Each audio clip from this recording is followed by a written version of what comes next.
Salut, bonjour à tous. Un plaisir de vous savoir au rendez-vous de la matinale sur Canal 3 Bénin, c'est Actu Matin. Merci d'être avec nous. On fera un tour d'horizon de l'actualité à suivre nos analyses et commentaires. Nous sommes le 29 décembre aujourd'hui et ce matin, justement, Patrice Talon fera son discours sur l'état actuel de la nation devant la représentation nationale. Le chef de l'État est attendu sur les grands sujets qui ont marqué la vie courante au Bénin ces 12 derniers mois de 2021 et les actions de son gouvernement pour répondre efficacement aux attentes. En quelque sorte, un bilan et des perspectives sur plusieurs plans: politique, économie, sociale, la sécurité, l'éducation et la santé caractérisée par la pandémie Covid-19. Que dira donc Patrice Talon à ses compatriotes des acquis et des défis à relever lui qui vient d'entamer son second quinquennat qu'il promet hautement social. Les spéculations en cours. En plateau ce matin, nous essaierons d'ouvrir la boîte à secrets avant l'heure. Le bilan de l'année, c'est aussi sur l'aspect droit des femmes. Avec l'Institut national de la femme, on a désormais une attention particulière orientée sur le genre. Maître Huguette Bokwenya-Kadia, secrétaire exécutif de l'Institut national de la femme, est l'invité d'Ouralex Lex de Herman Parfait Agnamboussou. Merci de votre fidélité à ce programme matinal. Prenons les informations sur le temps avec Météo Bénin juste avant la une des journaux.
Venez passer les fêtes avec nous. Venez, on vous attend. On vous attend sur votre nouvelle chaîne, Canal Plus Pop. On vous attend aussi sur Canal Plus Premier.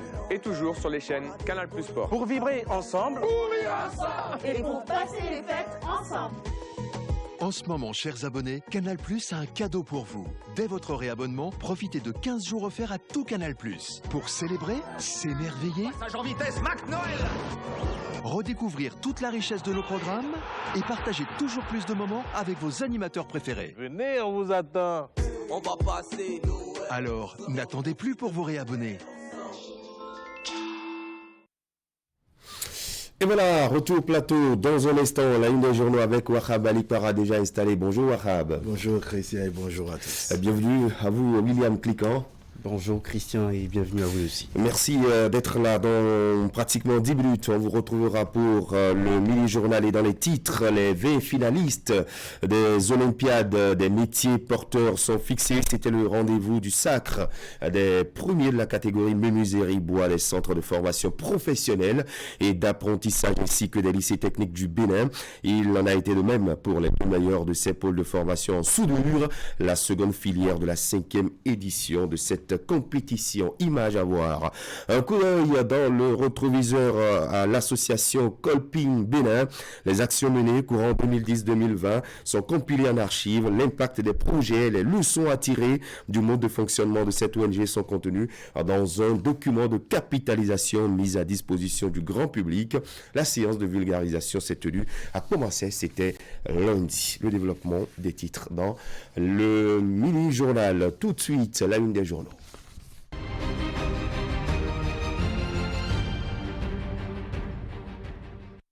Allez, Wakalik Bara, que dit la presse béninoise ce matin? Oui, Christian, attendez déjà, bonjour. Il n'y a que le président de la République, Patrice Talon, sera face à la représentation nationale ce matin pour son discours sur l'état de la nation. Les journaux spéculent un peu, c'est l'essentiel, c'est le titre essentiel du quotidien Fraternité ce matin. Discours sur l'état de la nation, le développement intégral en chantier, cap sur les défis de 2022. Achetez Fraternité et vous avez le reste des détails. Le Bénin, leader régional de l'inclusion financière. Une information à découvrir à la page 3 du quotidien de Ménonté. Vif d'Afrique, Dr Bouné au contact des fidèles au Nigeria, le vaccin de la reconversion injecté aux âmes du monde. Et puis après son décès dimanche dernier, l'archevêque Desmond Tutu inhumé le 1er janvier 2022. Matin libre, indifférence du PRD au sort de Joël Aïva, la faute politique d'Adrien Mbedji. Et puis depuis l'annulation de son dernier arrêté, Alain Orunla, préfet du littoral, se fait discret, constate Matin libre. Les 4 vérités, augmentation des salaires des travailleurs en 2022, le gouvernement rassure et donne des précisions. Assemblée nationale ce matin, Patrice Talon face aux députés. Quotidien Le Potentiel, la direction de l'émigration et de l'immigration, le commissaire divisionnaire Florent Edgar Agbo mis aux arrêts. Et puis, rupture brutale de contrat de travail dans une structure publique, l'ARCEP Bénin licencie 50 agents. Le leader du jour. 13e édition de la fête identitaire des filles et fils de la vallée de Lomé, Wemerwe Dangbo 2022, aura bel et bien lieu du 9 au 16 janvier prochain. Et puis à la mairie d'Abomey-Calavi, le maire Angelo Awanjino et son conseil fédèrent la jeunesse autour du cuiron. L'autre vision, célébration du 48e anniversaire du rétablissement des relations entre le Bénin et la Chine sous le signe d'une véritable synergie d'action entre le Bénin et la Chine. Et puis, révolution numérique au niveau de la Sogema, Armand Gansset digitalise le recouvrement des recettes. Le Soleil Bénin Info, pour finir, Christian Dadédian, discours sur l'état de la nation ce jour, Patrice Talon devant le peuple béninois. L'affaire Madougou et Joël Aïva n'est pas à l'ordre du jour, constate le journal. Voilà, Christian, tout rapide des parutions ce matin, essentiellement dominé, comme vous l'aurez constaté, par ce message du chef de l'État, Patrice Talon, qui va donc délivrer son message à la nation sur l'état de cette même nation ce matin. Justement, et c'est ce matin du côté de Porto-Novo face donc aux députés à l'hémicycle. C'est un grand moment que vous vivez dans l'actualité nationale. On va d'ailleurs en parler tout à l'heure au forum de discussion. C'est le principal sujet que nous aurons à aborder, des spéculations sur ce que dira ce matin Patrice Talon sur l'état de la nation. Et puis dans la suite, on aura dit un mot sur l'Afrique qui pleure ses grandes figures disparues ces derniers jours. Dimanche dernier, c'était donc l'archevêque Desmond Tutu qui n'est plus, et puis le général des FAO du côté du Congo qui également a rendu l'âme à l'âge de 63 ans. On va y revenir au forum de discussion. Tout de suite, votre mini-journal.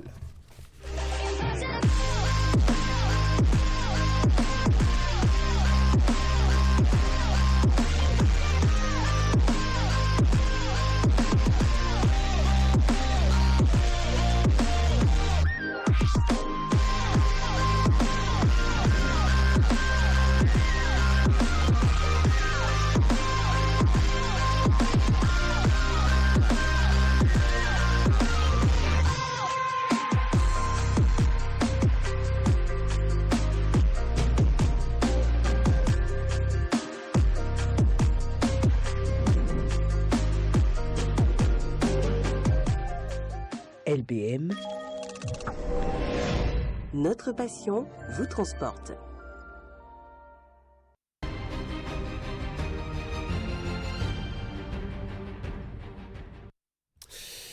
On démarre par la 5e édition des Olympiades des métiers porteurs. Cette année, les métiers en compétition sont la soudure et la menuiserie bois. Pour la phase finale, 20 candidats en provenance de l'ensemble des centres de formation professionnelle et d'apprentissage et des lycées techniques du Bénin ont planché et c'était à Boumé. Après l'ultime épreuve de la pratique, les meilleurs ont été récompensés et les autres sont repartis avec des lots de consolation. Les précisions avec Imet Hélène Amoussou et Georges Vaudon.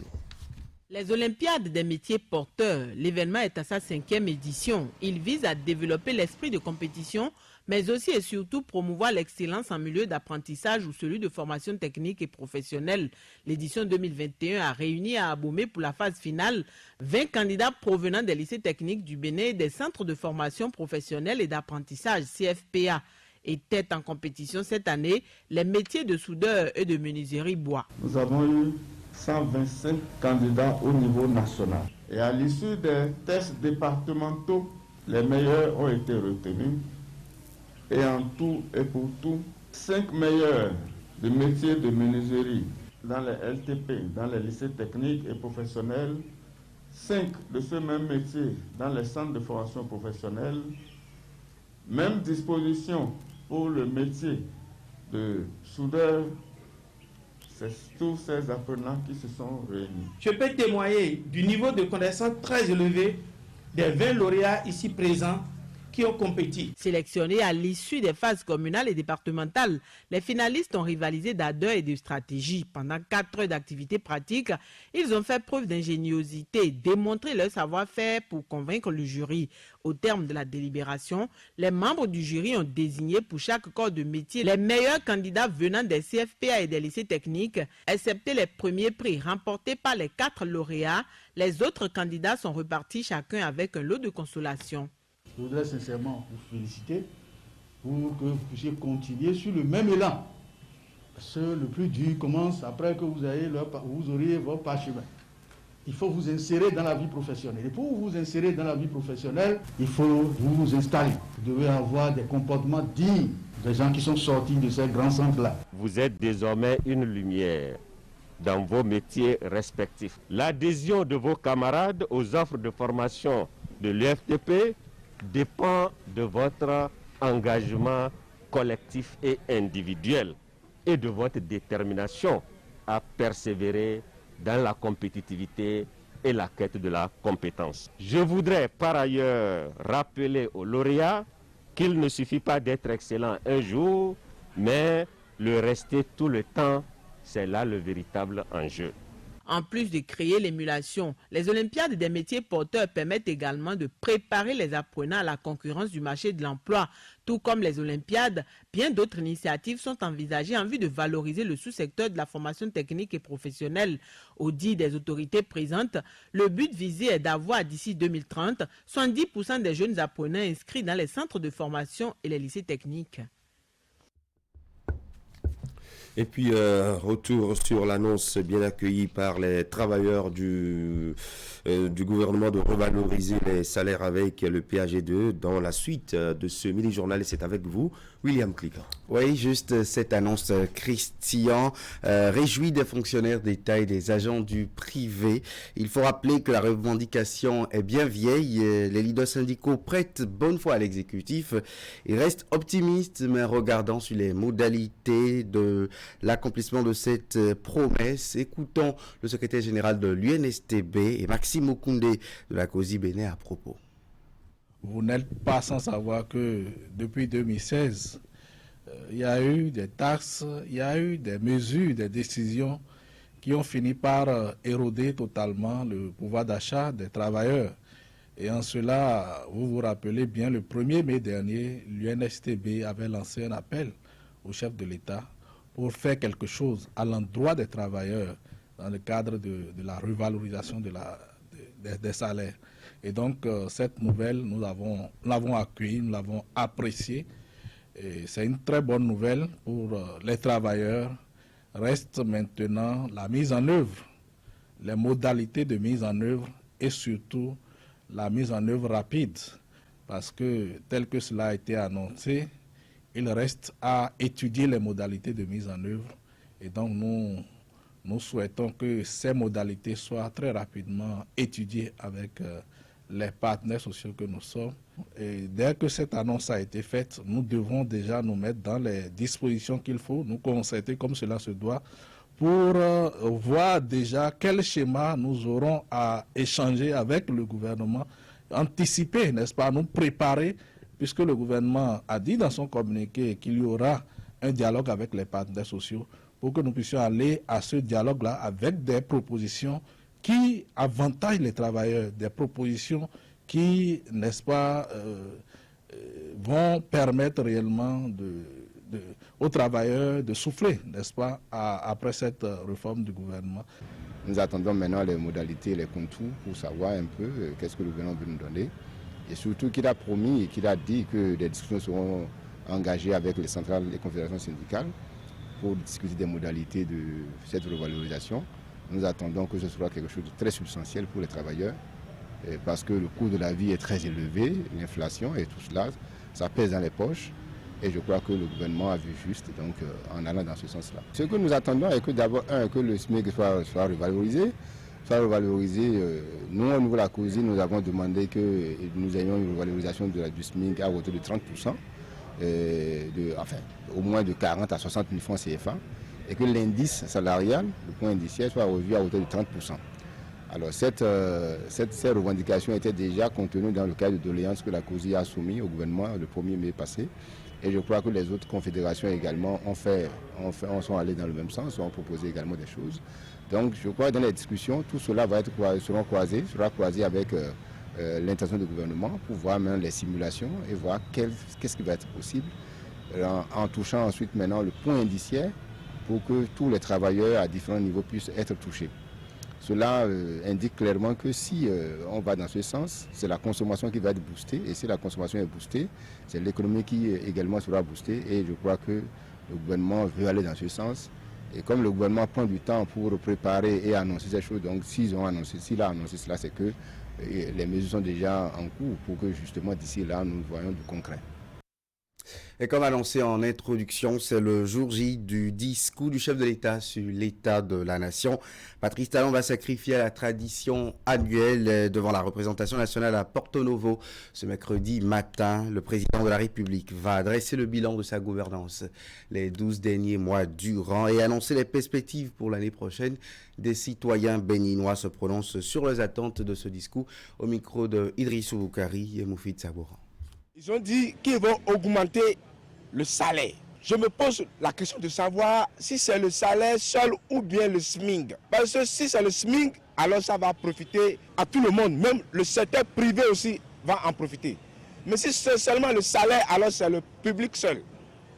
Là, ils auraient fauté. Donc dans ce discours, il doit nous faire des précisions claires sur notre économie, sur notre politique, notre démocratie, l'électricité même, parce qu'il y a des villages qui veulent de l'électricité. Ils ont fait beaucoup, je les remercie dans ce côté-là. Mais tant qu'il reste à faire, rien n'est encore fait. Il doit écouter le peuple. Le peuple est son meilleur conseiller. C'est lui le papa. Donc il n'a qu'à entendre les cris du peuple. Et les denrées alimentaires, ils n'ont qu'à faire de telle manière que les denrées alimentaires soient au prix un peu abordable. Parce que quand ils rentrent en ville et qu'on dit tout a augmenté de l'argent, vraiment c'est pas bon à entendre. J'aimerais plus les ôter à penser au volet social. Puisque nous, en tant qu'étudiants, vous savez, les conditions que nous vivons sur le campus ne sont pas du tout agréables. Tout d'abord, quand je pense par exemple aux allocations universitaires, surtout le retard que ça prend avant de venir, c'est pas du tout agréable pour l'étudiant béninois. Aussi, quand je prends les amphithéâtres, les conditions dans lesquelles nous faisons cours ne sont pas du tout agréables. Quand les politiciens vont s'entendre, quand les politiciens de la diaspora vont se mettre ensemble, revenir au Bénin, investir, on aura plus d'opportunités, plus de travail, plus de boulot pour nous les jeunes. Nous voudrions interpeller le chef de l'État par rapport à 4 points essentiels. Le premier point, c'est la réintégration des ACE de la promotion 2008 dont les contrats ont été résiliés à l'issue de l'évaluation diagnostique organisée en 2019. Le second point concerne les questions de formation, c'est-à-dire la formation initiale des instituteurs de l'enseignement technique, des ACE des promotions 2012, 2014 et 2016, puis le retour en formation des agents de l'État qui ont obtenu le BAPES et le BAPET dans la période allant de 2000 à 2009. Il y a également la situation des préinsérés. Il est normal que l'on fasse des préinsérés des agents de l'État et qu'on cesse de les malmener parce qu'ils ont manifesté leur mécontentement récemment et il y a une menace qui pèse sur eux. Nous pensons que ce n'est pas ça la solution. Il ne faudrait pas les sanctionner, il ne faudrait pas résilier leur contrat. Quatrième chose, il faudrait que les problèmes de carrière des enseignants soient réglés et que les rappels soient payés aux ayants droit. Si vous prenez par exemple les infrastructures routières, nous avons constaté que le président de la République a beaucoup fait dans ce domaine. Pour nous, il n'a qu'à continuer. Continuer parce que je peux vous dire, pour quitter Ouédou et aller à Tori aujourd'hui, c'est la joie. Il y a aussi un projet qui va désenclaver les communes de l'Atlantique. Je pense que le chef d'État, dans son discours, on souhaiterait qu'il renforce la technicité, la capacité de pouvoir continuer dans ce domaine. Au niveau de la lutte contre la corruption, nous avons constaté aujourd'hui que tout le monde a peur des choses publiques. Et qu'il soit là ou pas, je pense que tout le monde doit avoir peur désormais. Quel que soit le poste de responsabilité qu'on vous met aujourd'hui, vous devez avoir peur des choses publiques. Et nous voulons qu'il renforce l'arsenal juridique dans ce sens pour qu'aujourd'hui, tous les citoyens savent que les choses publiques, c'est pour tout le monde, ce n'est pas pour une seule personne. Je pense que le président de la République doit renforcer aussi ce système partisan pour permettre aux partis politiques d'animer vraiment la vie politique et qu'on sente réellement les partis qui sont représentatifs, qui peuvent parler de la politique. Moi, je suis très heureux de constater qu'il y a 2 semaines seulement, les partis qui ont quand même des conseillers, qui ont des députés, l'État leur octroie maintenant de financement. Et ces financements seront contrôlés.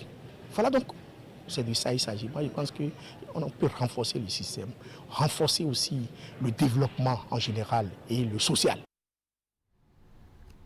Évoquons à présent les 10 dernières années d'activité de l'association Kolpin Bénin AKB.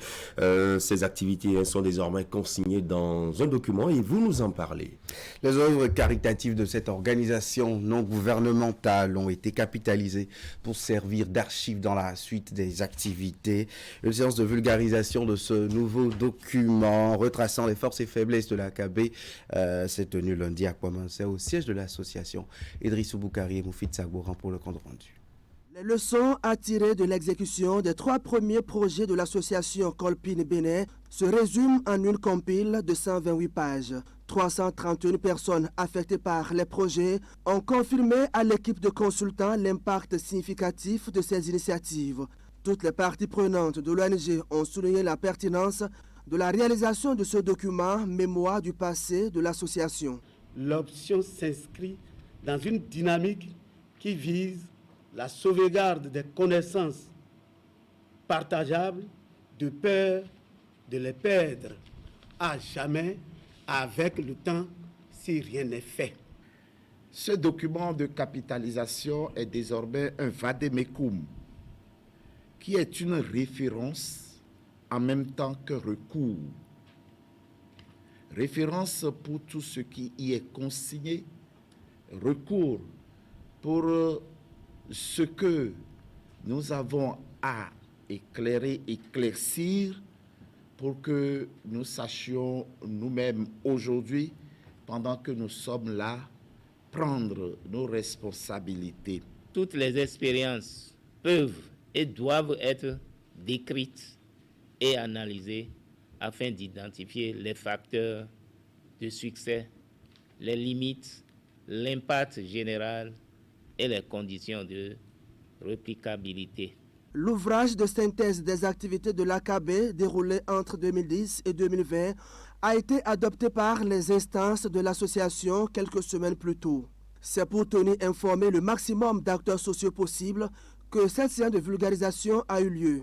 Les experts ayant conduit les travaux de capitalisation retiennent une présence efficiente de l'ONG aux côtés des populations. Nous avons des infrastructures, nous avons des latrines très propres et mises à la disposition de la communauté. Nous avons des châteaux, nous avons des familles qui ont reçu des bêtes pour l'élevage. La recommandation fondamentale, c'est le suivi des infrastructures pour que les infrastructures soient durables.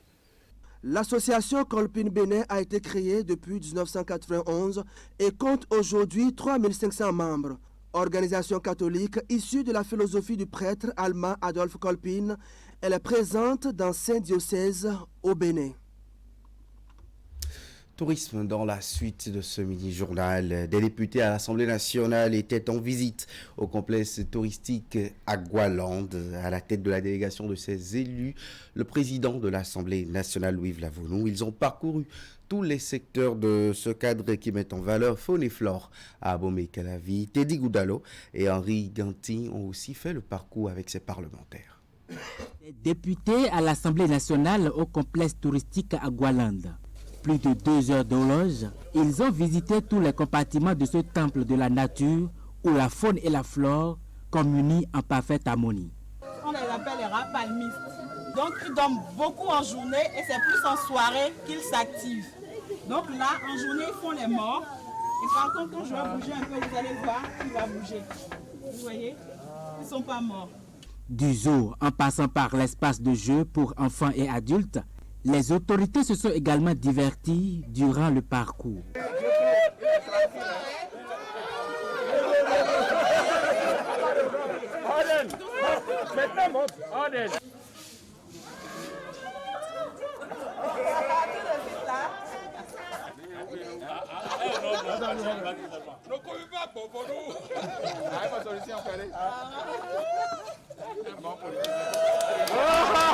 Je puis vous dire que tout m'a impressionné.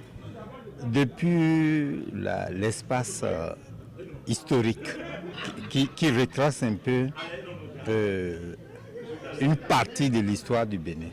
En plus, nous avons des espèces rares, des tigres blancs, des lions blancs, une panthère noire, mais des choses, mais vraiment des espèces rares. Ce n'est pas gagné d'avance quand on vous dit que un lion est à 10 kg de viande par jour et il faut regarder le nombre d'animaux qu'il y a dans ce parc. Je crois qu'il y a de matière à réfléchir. La visite est longue mais pleine de surprises agréables pour les députés. Même le président de l'Assemblée nationale semble impressionné par ce cadre qui fait la promotion de la culture béninoise, l'écologie et bien d'autres. J'ai été très impressionné par les félins parce que, vu leur âge, 2 ans, 3 ans, et le volume, du fait que je voyais aussi des gens les caresser, mais cela m'a désillusionné. J'ai toujours pensé que c'est des bêtes féroces et qu'on ne pouvait pas s'y approcher. Deuxième chose, c'est les porcs épics. Et là aussi, on chantait quand on était jeunes révolutionnaires, on chantait ça, mais moi je ne connais pas. J'encourage le collègue qu'il aille jusqu'au bout, qu'il ne lâche pas, qu'il s'investisse pleinement, mais vraiment totalement, afin que dans 10 ans, dans 20 ans, on continue toujours de parler d'Agualand, qui est plus encore d'animaux, que ce soit connu dans la sous-région en réalité, que tout le monde parle d'Agualand et au Bénin et dans la sous-région. Le complexe touristique Agualand est un projet de l'honorable Edmond Agua qui a pris corps en 1989. Aujourd'hui, il offre une diversité d'espèces animales menacées de disparition et constitue un centre d'excellence pour les sorties pédagogiques, les recherches et les stages pratiques. À la société de gestion des marchés autonomes Sogema, le personnel, notamment les agents percepteurs, sont en formation pour la digitalisation du recouvrement des recettes. Une formation de 2 jours qui a pris la forme d'un atelier. Objectif, finir avec la fuite de recettes. Les travaux de formation ont été officiellement lancés lundi en matinée au Codiam. On va faire le point avec Narcisse Alossa. Des agents de la société de gestion des marchés autonomes Sogema à l'école des nouvelles technologies pour l'exercice de recouvrement des recettes. Il s'agit d'une formation initiée pour digitaliser tout le système de recouvrement des recettes. Le jour où le gouvernement du président Patrice Talon prône la digitalisation des services publics, il n'est pas question que la Sogema reste en marge d'une réforme aussi salutaire pour ses performances globales. Et pour cette nouvelle marche vers la modernisation, Armand Gansé et ses collaborateurs se sont attachés les services d'une société qui a déjà prouvé ses expériences ailleurs. Il s'agit de la société BFT SA. Ce que nous faisons, très simple, les agents collecteurs ne partent plus donc avec des registres manuels. Ils partent maintenant avec un TPE, un terminal de paiement que je peux allumer, vous voyez, et qui va permettre donc de collecter les ressources de manière automatisée. Donc les droits de place sont automatiquement liquidés. On ne vient plus dire, dès qu'on a enregistré le contribuable ou l'usager, on liquide ces droits de place. Quand on vient, on ne discute plus directement, on collecte ce que le TPE aurait dit directement. Dès que c'est collecté, le DG même, depuis son téléphone portable, il sait combien a été collecté de manière instantanée. À en croire le principal orateur du jour, cet outil technologique permet aussi de faire la géolocalisation des usagers. Donc de leur étal, de leurs équipements. Et nous faisons la géolocalisation des agents. Donc un agent, par exemple, qui n'a pas travaillé dans la journée, qui allait s'asseoir sous un arbre, le TPE va identifier qu'il est assis sous tel arbre pendant toute la journée. Le socle de cette révolution technologique, c'est une plateforme qui sera installée à la Sogema. Tous les usagers y seront reliés à travers des équipements. Ces usagers auront plus des cartes manuelles, mais ils auront maintenant des cartes NFC, qui sont comme ceci, sur lesquelles on enregistre leur nom, leurs identifiants.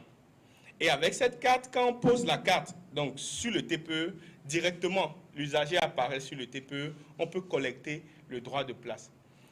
S'il n'est pas là, il a peut-être laissé ça à son assistante, à la fille qui est là, mais si elle a oublié, il n'a pas reçu ça, on identifie les équipements également avec ça. Donc on va coller ça sur les étalages, de sorte à ce qu'avec le QR code qui est là, on peut également identifier l'usager en son absence. Le vent de la digitalisation qui souffle depuis peu sur l'administration publique béninoise atteint ainsi la Sogema. Ces agents percepteurs ont 2 jours pour permettre à leur unité de production de franchir un palier important. La solution technologique à déployer aura pour avantage la maîtrise et l'augmentation des recettes, l'identification unique des usagers, la génération automatique des redevances dues, la facilité des opérations de collecte et la traçabilité des recettes. Le requiem est ainsi entonné pour la fuite des recettes et bien d'autres irrégularités qui jalonnent l'exercice de recouvrement. Cette initiative est précédée d'une opération de recensement des usagers des marchés Bogbanou, Misebo et Ganri.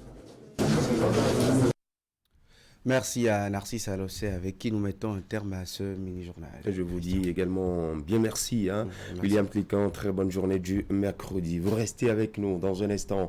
On va recevoir Akimé Ousseni pour les informations sportives et juste après nos échanges plateau avec le forum de discussion sur cet exercice, cet énième exercice qu'il va se consacrer dans quelques heures du côté de Porto Novo.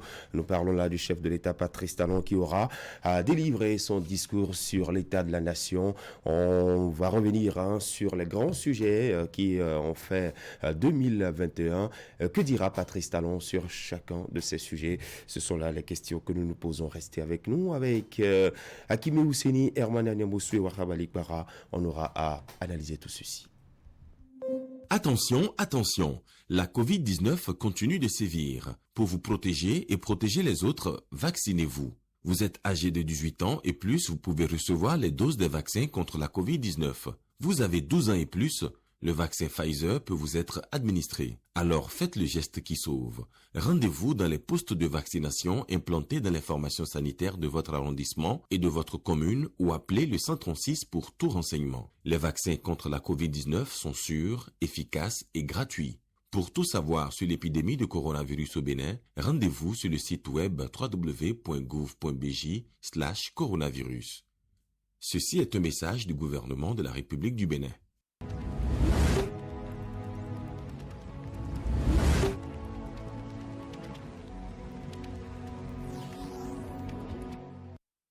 Pour les fêtes, il n'y a rien de plus magique que de vivre de bons moments en famille. Alors rejoignez celle de Canal+ et passons les fêtes ensemble. Pour vous souhaiter la bienvenue, le décodeur est à 1000 francs seulement. Ça sera la musique ou rien. C'est tout. De quoi rire. Nous avons un duel Afrique de l'Ouest, Afrique centrale. Danser et enflammer vos soirées.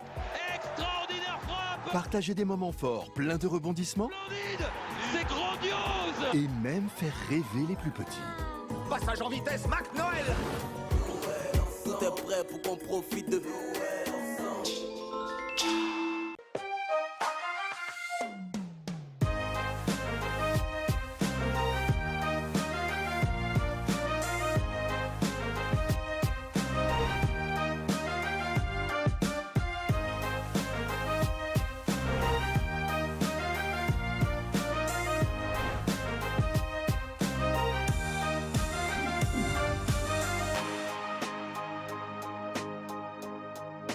LBM,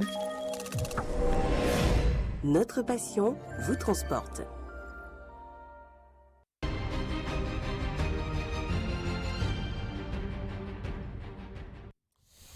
Bien, nous irons sur un stade étranger ou les stades étrangers si vous le voulez bien. Hein. On va parler football anglais avec cette rencontre au sommet de la 20e journée de la Première Ligue avec Leicester qui fait chuter Liverpool. Et c'était hier.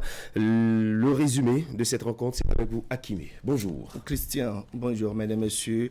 Amis sportifs, bien bonjour. Que de surprises et de sensations transmises à l'occasion des matchs d'après Noël, c'est du côté de l'Angleterre. En l'espace seulement de 48 heures, et bien Leicester s'est vu dresser sur son chemin les deux meilleures attaques de la Première Ligue.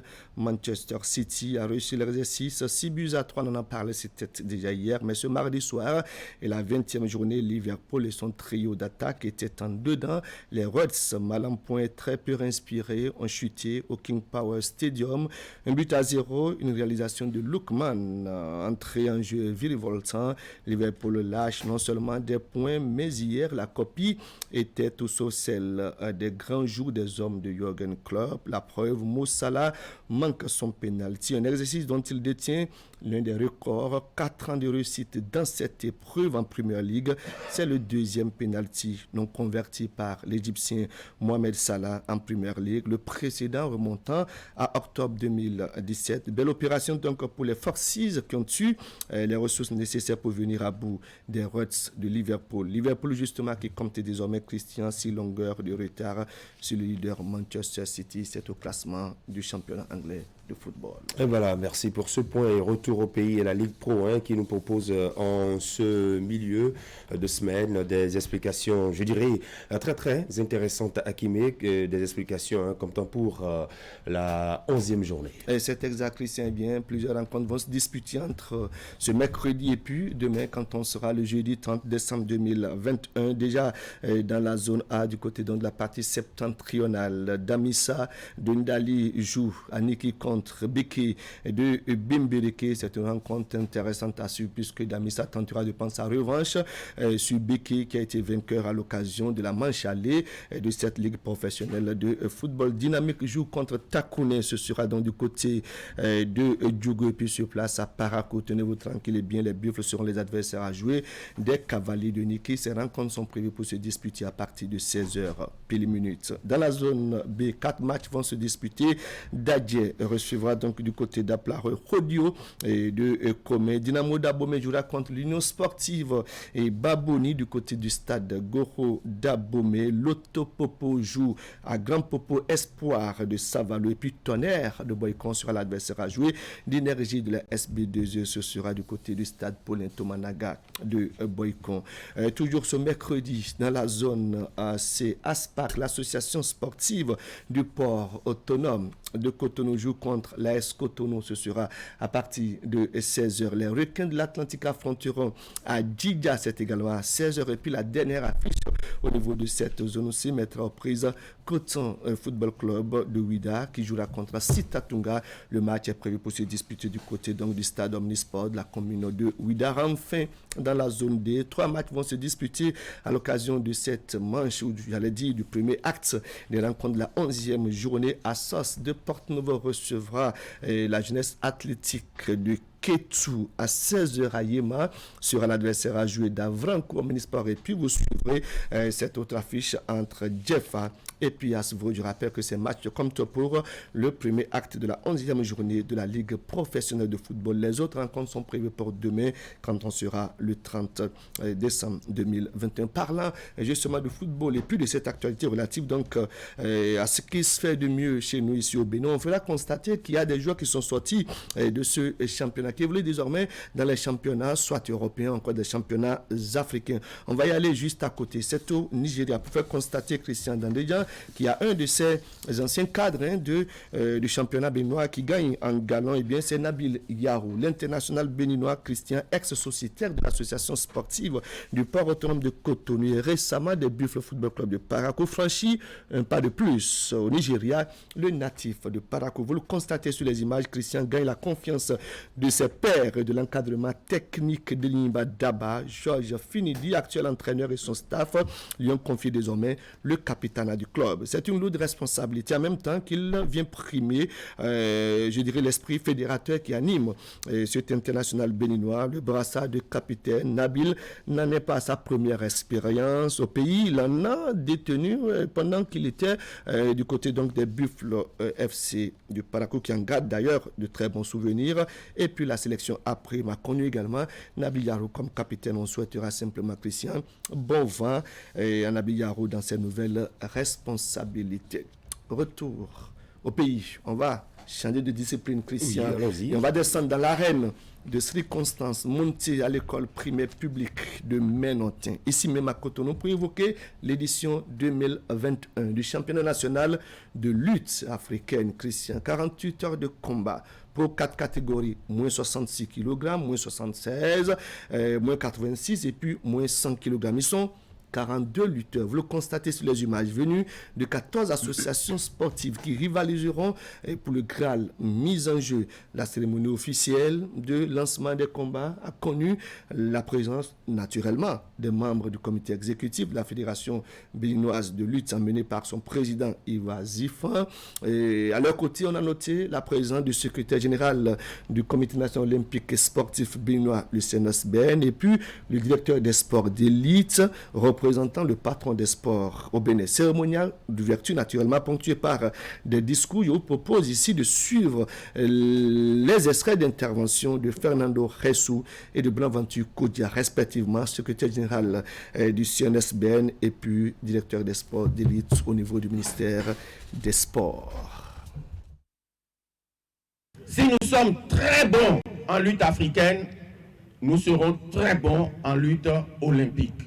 Parce que les qualités de lutteur par rapport aux règles qui régissent la lutte africaine, on peut les convertir pour devenir un redoutable athlète en matière de lutte olympique, en matière de lutte libre, en matière de lutte féminine, en matière de lutte gréco-romaine. C'est pour ça que je salue la clairvoyance des responsables du comité exécutif de la Fédération béninoise de lutte pour avoir programmé à la fois cette année la lutte africaine et des démonstrations de lutte olympique. Vous méritez nos ovations. Tout au long de cette compétition, chers sportifs, vous allez rivaliser d'ardeur, d'abnégation et de persévérance pour rechercher la victoire. J'ai l'espoir que vos différentes prestations seront empreintes d'esprit de tolérance, d'amitié et surtout de fair play. C'est à ce seul prix que votre sport favori, notre sport, la lutte, continuera de tisser les liens d'amitié entre les acteurs sportifs de notre pays. Je souhaite vivement que ce regroupement sportif participe effectivement à l'intégration des peuples de notre pays. Voilà, à l'instant donc, Fernando Jesus, secrétaire général du Comité national olympique et sportif béninois. Et puis, Bonaventure Kodia, c'est le directeur des sports d'élite au ministère des Sports. La particularité de cette édition 2021 du championnat en cours, c'est bien l'ouverture faite par le comité exécutif de laisser compétir 7 clubs non affiliés, soit 14 athlètes, en attendant leur mise en conformité avec les tests qui régissent la fatière de lutte au Bénin. C'est une décision qui vise à promouvoir la lutte africaine. Yves Azifan, président de la Fédération béninoise de lutte. L'objectif de ce championnat national est la détection de nouveaux talents qui bénéficieront d'une série de formations spéciales avec un suivi rigoureux. Au total, une quarantaine de lutteurs venus de toutes les localités du Bénin sont présents à Cotonou dans le cadre de cette fête sportive et vont s'affronter dans les catégories des moins de 66, 76, 86 et moins de 100 kg. Je tiens aussi à vous rassurer que toutes les dispositions sécuritaires et sanitaires sont prises pour le bon déroulement de la compétition. Je saisis cette occasion pour exprimer la gratitude du comité exécutif de la Fédération béninoise de lutte à l'endroit du comité national olympique et sportif béninois pour le soutien et les conseils de tous les jours.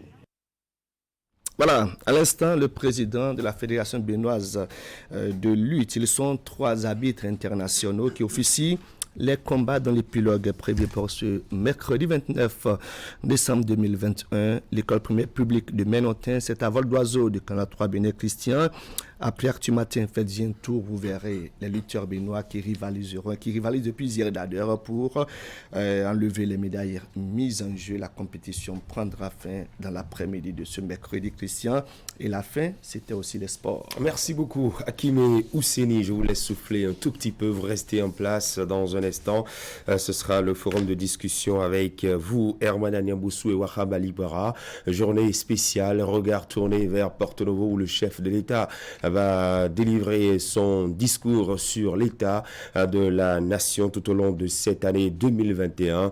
Des spéculations vont bon train. Que dira donc Patrice Talon sur les grands sujets qui ont animé la scène en République du Bénin? Ce sont là les questions que nous nous posons. Et quelles sont donc les perspectives, les grands défis à relever pour l'année 2022 qui démarre dès le 1er janvier prochain? Alors, juste après le forum, on parlera de la protection de la femme au Bénin avec le bilan et les perspectives. Maître Huguette Bokpe-Nyakadia est secrétaire exécutif de l'Institut national de la femme. Elle est l'invitée d'Oralex, Tsedlex, de Herman Parfait à Niamboussou ce mercredi. Restez avec nous.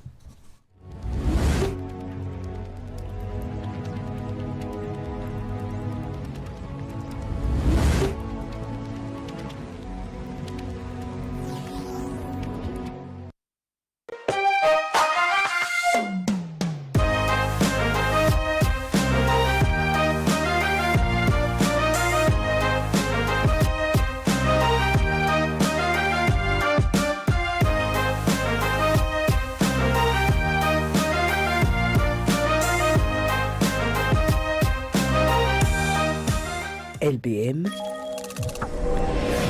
notre passion vous transporte.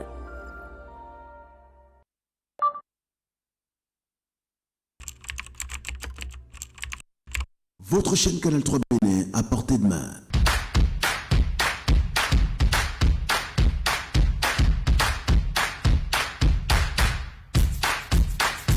Découvrez désormais, depuis votre smartphone ou tablette, toute l'actualité nationale et internationale, vos émissions préférées de la chaîne Canal 3 en live 24/24, où que vous soyez, à travers son application disponible en téléchargement libre sur Play Store. Canal 3 et sur le www.canal3television.com. Vous êtes les bienvenus.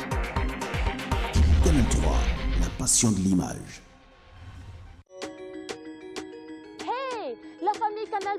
Venez passer les fêtes avec nous. Venez, on vous attend. On vous attend sur votre nouvelle chaîne, Canal+ Pop. On vous attend aussi sur Canal+ Première. Et toujours sur les chaînes Canal+ Sport. Pour vibrer ensemble. Pour rire ensemble. Et pour passer les fêtes ensemble. En ce moment, chers abonnés, Canal+ a un cadeau pour vous. Dès votre réabonnement, profitez de 15 jours offerts à tout Canal+. Pour célébrer, s'émerveiller, Passage en vitesse, McNoël. redécouvrir toute la richesse de nos programmes et partager toujours plus de moments avec vos animateurs préférés. Venez, on vous attend. On va passer Noël. Alors, n'attendez plus pour vous réabonner.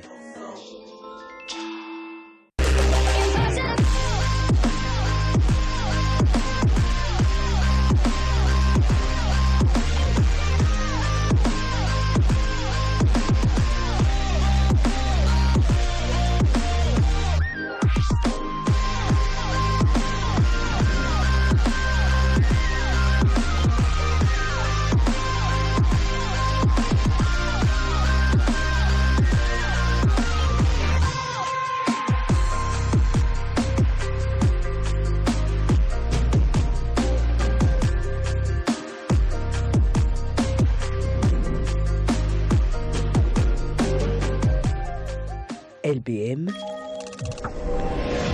notre passion vous transporte.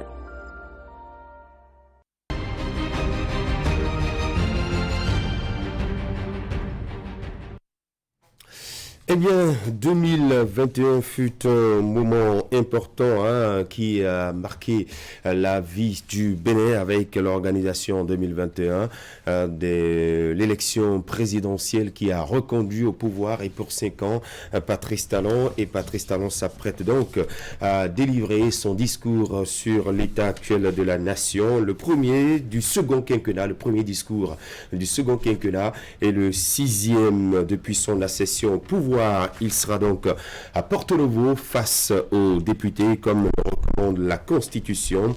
C'est un exercice auquel le chef de l'État béninois est habitué et certainement que vous avez aussi l'habitude de la forme de ces différents discours. Wakabali Para, Herman Parfait, Niamboussou, Hakime Ousseni, bonjour, bienvenue. Une énième occasion pour Patrice Talon de se prononcer sur la situation du Bénin. La forme, Hakime Ousseni, on est habitué à cela, je vous le disais tantôt. Oui, la forme déjà, quant à la tradition, parce que eh bien, c'est pas du bon vouloir du président Patrice Talon que l'exercice se fait, c'est un exercice qui a été retenu constitutionnalisé. Et donc, c'est en réponse et c'est en exécution de ces dispositions que le président Patrice Talon, eh bien, à la veille donc, de la nouvelle année, se retrouve à l'Assemblée nationale pour se prononcer sur l'état général de la nation. Occasion pour le bien évidemment, Christian, de faire le bilan et des actions qui ont été menées courant l'année en cours et qui prendra fin instamment, et puis annoncer quels sont les éléments qui peut-être ont été à la base de la non-satisfaction, de la non-réalisation de certaines initiatives, de certains projets. Et en même temps, c'est une évidence que quand on a fait cet exercice, eh bien, on projette l'avenir, on projette 2022. Donc, dans la forme, Christian, c'est ce à quoi nous allons assister. Quel va être le contenu? C'est d'une manière ou d'une autre ce que j'ai déjà tenté de dire, mais comment est-ce que ça va être élaboré, comment est-ce que ça sera rendu, est-ce qu'il sera digeste? Parce que l'autre chose à laquelle nous sommes aussi habitués, c'est souvent, je dirais, les adresses très courtes du chef de l'État. Donc, en termes de forme, d'accord, c'est déjà presque connu, mais c'est le contenu et les éléments qui seront utilisés quant aux appréciations diverses du président Patrice Talon, parce que c'est d'ailleurs lui qui a reçu un mandat du peuple, c'est lui qui vient nous dire eh bien, ce qu'il a pu se faire et ce qu'il compte faire. D'une manière ou d'une autre, et de façon générale, c'est qu'il se prononcera. C'est une évidence sur l'exécution du PAG 2. Et donc, en gros, Christian, sur la forme, pas beaucoup de choses à dire, oui. Mais dans le contenu, eh bien, on va tenter d'élaborer en attendant que nous ayons le contenu, même déjà ce soir, pour revenir de façon plus ample et de façon plus détaillée sur cet exercice demain quand on sera le jeudi. C'est vrai que nous n'avons pas ce don, le don d'ubiquité, nous n'avons pas ce pouvoir, mais nous essaierons quand même d'ouvrir la boîte à secret sur le contenu du discours du chef de l'État, partant justement des faits et des actes qui ont été posés tout au long de cette année 2021. Regard tourné vers l'hémicycle tout à l'heure, Herman Parfait à Niambossou. Comment se présentera selon vous le discours du chef de l'État? Non, je pense que l'article 72 de la Constitution a été clair, c'est un discours sur l'état de la nation qu'il présente devant l'Assemblée nationale. Et donc, on s'attend forcément à ce que ce soit, comme l'a dit Hakimi, un discours succinct, sobre, un peu comme ce à quoi Patrice Talon nous a habitués depuis qu'il est à la tête de ce pays-là. Mais toujours est-il que, du point de vue même de l'état de la nation, vous et moi connaissons déjà à peu près ce que c'est aujourd'hui. Vous l'avez rappelé tantôt, 2021, année électorale, avec tout ce qui a entouré les élections. Ensuite, 2021, quand même, on continue de traîner encore la crise de Covid-19 avec les décisions, les atermoiements. Parce que justement, on prend une mesure pour dire, bon, on autorise les manifestations culturelles, après on dit encore, on suspend. Donc forcément, rappeler un peu le contexte dans lequel 2021 a pu se dérouler. Ensuite, Hakimi l'a également dit, c'est vrai que pour le PAG1, on a vu tout le contenu du PAG1 avec tout ce que ça devait nécessiter comme moyen. Le PAG2 a dû attendre un peu parce que sans doute on a essayé de revoir les choses de fond en comble, d'ajuster un peu pour voir si ce qu'on avait prévu au regard de ce qu'on a comme assiette de l'impôt. N'oubliez pas non plus que le budget a été revu un peu à une légère baisse parce que tenant compte de certaines réalités aussi. Donc le PAG2, comment ça va se faire, quelle est la possibilité de mise en œuvre de ce PAG2-là. Je pense également que Patrice Talon, c'est d'ailleurs ça que nous attendons de son discours, il y a des attentes forcément, il y a des rêves. Je voudrais tout de suite dire qu'il va peut-être dire, voilà, j'ai fait un rêve, le rêve de voir le Bénin se réaliser tel que je vous l'avais prévu, parce que le PAG2, n'oubliez pas, c'est ça qui couvre la période d'ici jusqu'à la fin de son mandat en 2026 normalement. Donc, et on nous a déjà annoncé il y a quelques jours que le financement est déjà bouclé à une certaine hauteur. Donc on attend beaucoup de choses de Patrice Talon sur différents plans, fourniture d'eau potable, fourniture d'énergie. Il va nous annoncer forcément la construction d'une autre centrale et tout. Beaucoup d'éléments sont attendus. Justement, on va élaborer tout à l'heure sur le fond du discours du chef de l'État. Alors, ce discours, il est très attendu. Rabali Kwara, je le rappelais, c'est le premier discours du second quinquennat de Patrice Talon. Au total, ça lui fait maintenant 6 ans au pouvoir. Occasion de bilan des 5 ans qui se sont écoulés ou de la seule année 2021 en mettant justement l'accent sur ce que sera le PAG2. Oui, l'article 72 de la Constitution est clair. Le chef de l'État, une fois dans l'année, n'est-ce pas, essaie de faire, de s'adresser à la nation une fois dans l'année. Donc, je ne pense pas que ce soit l'occasion pour le chef de l'État de faire le bilan des 5 de son premier quinquennat, des 5 années qui ont précédé. Il y a eu une reddition de compte. Il y a eu une reddition de compte et il a eu bien d'occasions, n'est-ce pas, pour revenir dessus. Donc, on tiendra compte ou on prendra en compte l'année 2021 parce qu'il y a eu un second mandat qui est intervenu courant avril à mai. Je tiens compte aussi bien des élections que de la prestation de serment et ça devient une continuité du premier mandat. Le programme d'action du gouvernement 2, le PAG2 est aussi une suite de ce qui y a du PAG1 avec des améliorations sur certaines choses et d'autres innovations, si on peut le dire ainsi.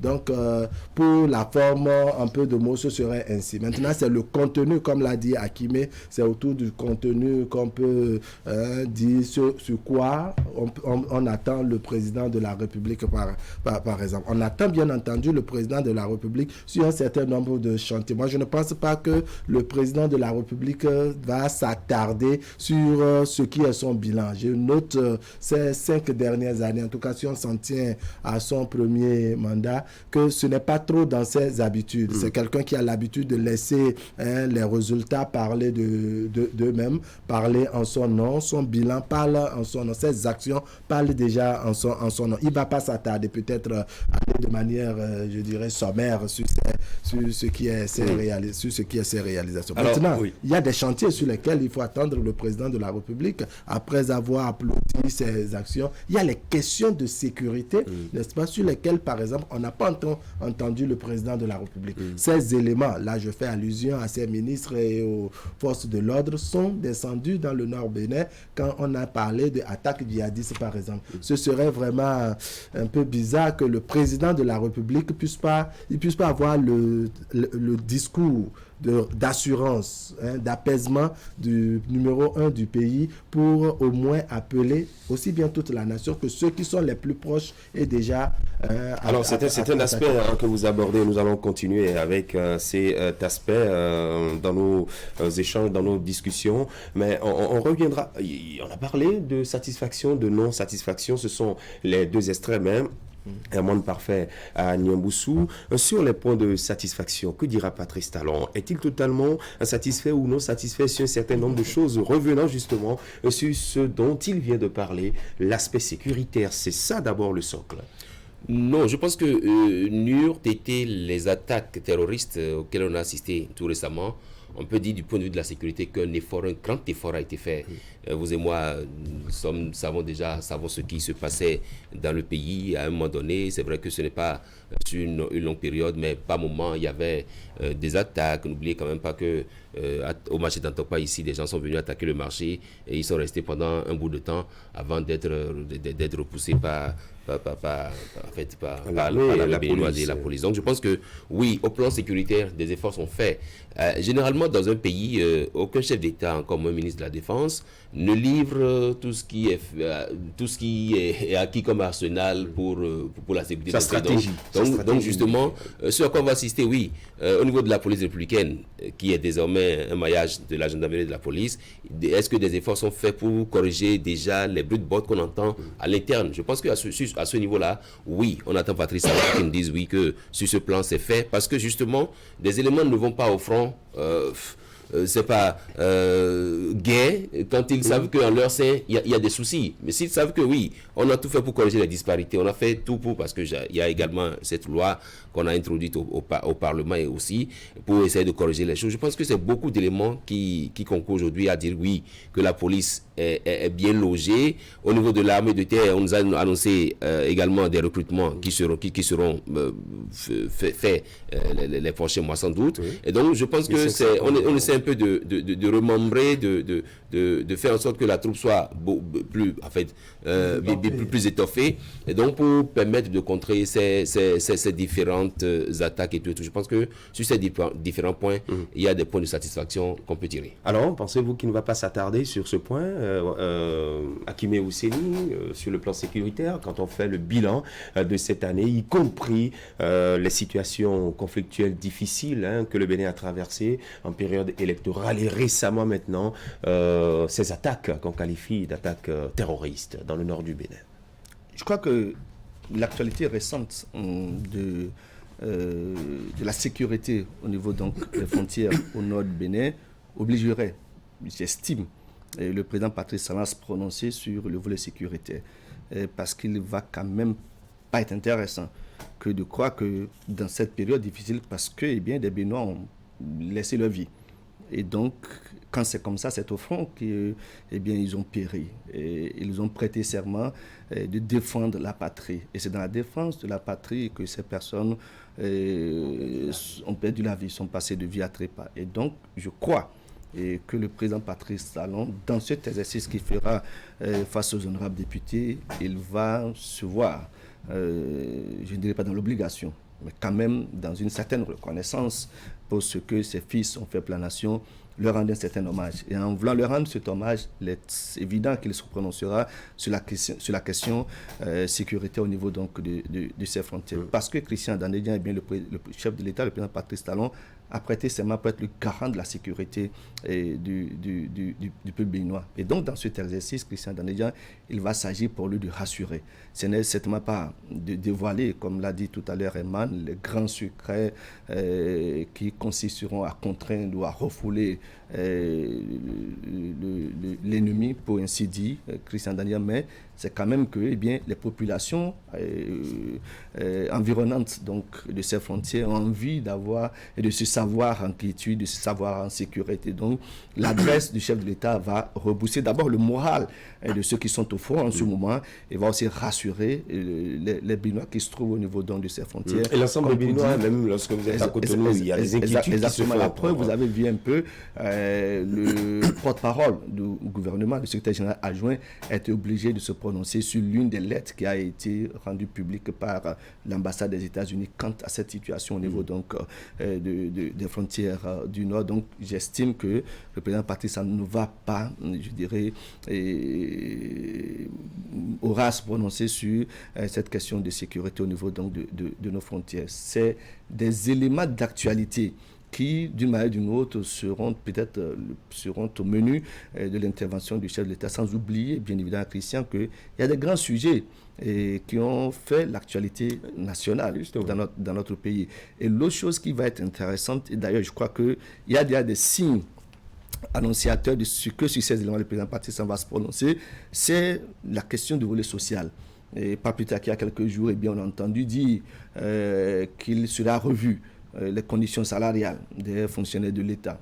Il se fait que, ils ne sont pas les plus nombreux. C'est une infime partie de notre pays. Comment est-ce qu'on fait? Est-ce qu'il va s'agir pour le président Patrice de dire, au-delà de l'augmentation annoncée au niveau donc des conditions salariales des fonctionnaires de l'État, est-ce qu'on agira sur le SMIC? Parce que quand on parle de SMIC, c'est que d'une manière ou d'une autre, ça prend en compte tous ceux et celles qui se retrouvent dans une situation, je dirais, de salaire. Et donc, quand le SMIC est amélioré, ce n'est pas des revendications longtemps exprimées par les responsables des confédérations centrales syndicales. Exactement. Donc, je crois que ça fait aussi partie des éléments sur lesquels le président Patrice va se prononcer. En gros, comme on a l'habitude de le dire, comment sportera le panier de la ménagère d'ici l'année prochaine.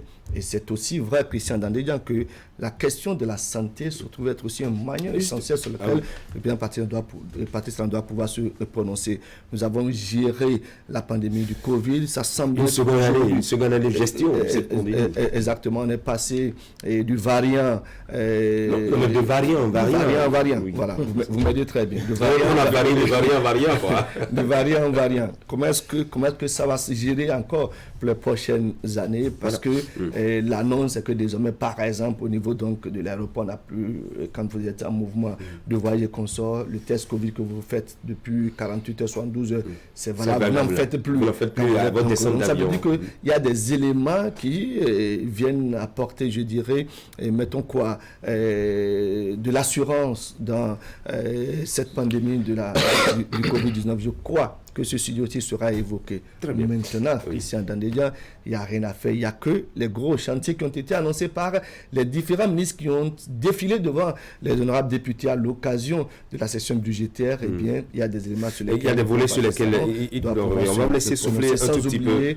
Le volet politique. Et justement, la crise qui a conduit à l'arrestation et puis, je dirais quoi, les chantiers. La condamnation des deux compatriotes, de plus que deux compatriotes, mais les plus en vue, c'est notamment Joël Aïva et puis Eric Amad. Alors, plusieurs chantiers sont ouverts tout au long de cette année 2021 qui va tranquillement mourir le 31 décembre prochain.